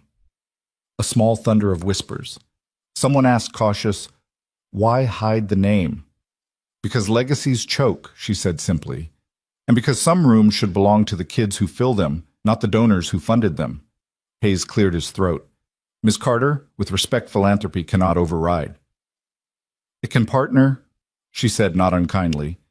"I am not buying a program. I am telling you the money will be there if you have the courage to say yes." Silence gathered weight. Then a younger board member, eyes less tired than the rest, raised her hand. "I move. We pilot the lab through the end of the year with monthly oversight and student sign-ups capped for safety." Second, another said. Hands rose. "Not all. Enough." Motion carried. The meeting emptied with the awkward efficiency of people surprised to have done something decent. In the doorway, Daniel and Victoria met without audience or script. "Thank you," he said, those 2 words scraped clean. She held his gaze. "Don't thank me. She did the work. A beat. You showed her where to stand. They didn't shake hands. They didn't need to." Lily darted between them, waving a program with a star scribbled next to Emma's name. "She won," Lily announced to no one and everyone. "She won because she told the truth." "We all did, a little," Victoria said, and the admission cost her, which made it worth more. The next morning, an envelope waited on the Carter doorstep, fat with promise. Emma tore it like a kid on Christmas. Hastings College of Liberal Arts offered admission with a small scholarship and a note about their writing program's community-based practice. She read it twice then, a third time out loud, savored the way the words tasted in the room. Victoria stood in the doorway in a robe and bare feet, a version of herself the city never saw. "Hastings," she said, measuring the syllables. "Not Ivy." "It's right," Emma said. "For me." Victoria nodded once the movement small and seismic. "Then it's right." Emma crossed the room and, for the first time in a long time, hugged her mother without bracing for impact. Victoria's hands settled at her daughter's back like they were remembering where to go. When Emma pulled away, she grinned through tears she didn't apologize for. "I have to tell them," she said, already running toward her room for her phone, for her shoes, for the green notebook that had become less a book and more a compass. Across town, a custodian propped a door with a rubber wedge and started setting out chairs in a circle, counting under his breath while the floor dried. On the wall above the whiteboard, a fresh piece of cardboard waited for a marker to bite into it. He wrote the 3 words the room deserved, like a blessing. "Start at 0." Outside, the day was glass cold and bright. Inside, something warmer was getting ready to begin. By spring, the East Wing Library no longer smelled only of dust and binding glue. It carried the tang of marker ink, the warm musk of old wood after rain, and something harder to name, a charged expectancy like air before a storm. Chairs formed a circle most afternoons, notebooks piled on the center table, laughter spilling under the door, even on days heavy with tests and tension. Emma came first that Wednesday, dropping her backpack with the careless weight of someone who trusted the room to hold her. She flipped through her green notebook now, thick with crossings out and taped-in scraps, its cover scuffed soft from use. Across the margins ran phrases that had once terrified her to say, but now felt like small victories. "I failed this one. I'll try again." Daniel set down the mop handle he carried like a staff and pulled up a chair. "You'll read today?" he asked. Not pressing, just placing the possibility on the table like a choice. Emma smiled. "Yeah, I think I will." The others trickled in. Priya with earbuds tangled in a wrist. Luis balancing a basketball under one arm. 2 new freshmen carrying notebooks stiff with inexperience. Lily ran ahead of them all, her braid swinging, and wrote in blocky letters on the whiteboard, 10 minutes, start at 0. When Emma read, her voice no longer stammered. The words carried weight, landing with the kind of silence that meant everyone in the room was listening. It wasn't a performance, it was survival turned into music. And when she finished, no one clapped right away. They just sat with it, letting the truth settle. Then Luis rapped his knuckles against the chair in approval. Priya whispered fire, and Lily clapped until her palms stung. Outside the glass doors, Principal Hayes paused, hand on the knob. He'd meant to check on the lab, make sure it wasn't turning into chaos. But the sight stilled him. Kids leaning forward, notebooks open, fear softened into something like courage. He closed the door quietly instead, leaving them to it. That night, Emma brought her notebook home and left it on the kitchen counter instead of hiding it upstairs. Victoria found it there next to a cold glass of water. She ran her fingers over the cover, then opened to a page halfway through. The words weren't polished, but they were alive. I am not my last name. I am not my grades. I am the girl who begins again. For once, Victoria didn't correct margins or grammar in her mind. She closed the book and left it where her daughter had placed it, a small act of respect louder than any speech. Weeks later, Emma stood on a different stage, the gymnasium at Hastings College, banners heavy with spring light. She read an essay about failure as foundation and was awarded the freshman writing prize. The applause rolled over her like a tide, but she thought of the circle in the east wing of ink-stained fingers and cheap paper of the janitor who had told her the most radical thing, start at 0. Daniel was there sitting with Lily on his shoulders, both of them clapping until they hurt. When Emma caught his eye across the crowd, he didn't give her a thumbs up or a grin. He just nodded the quiet approval of someone who had seen the work and knew what it cost.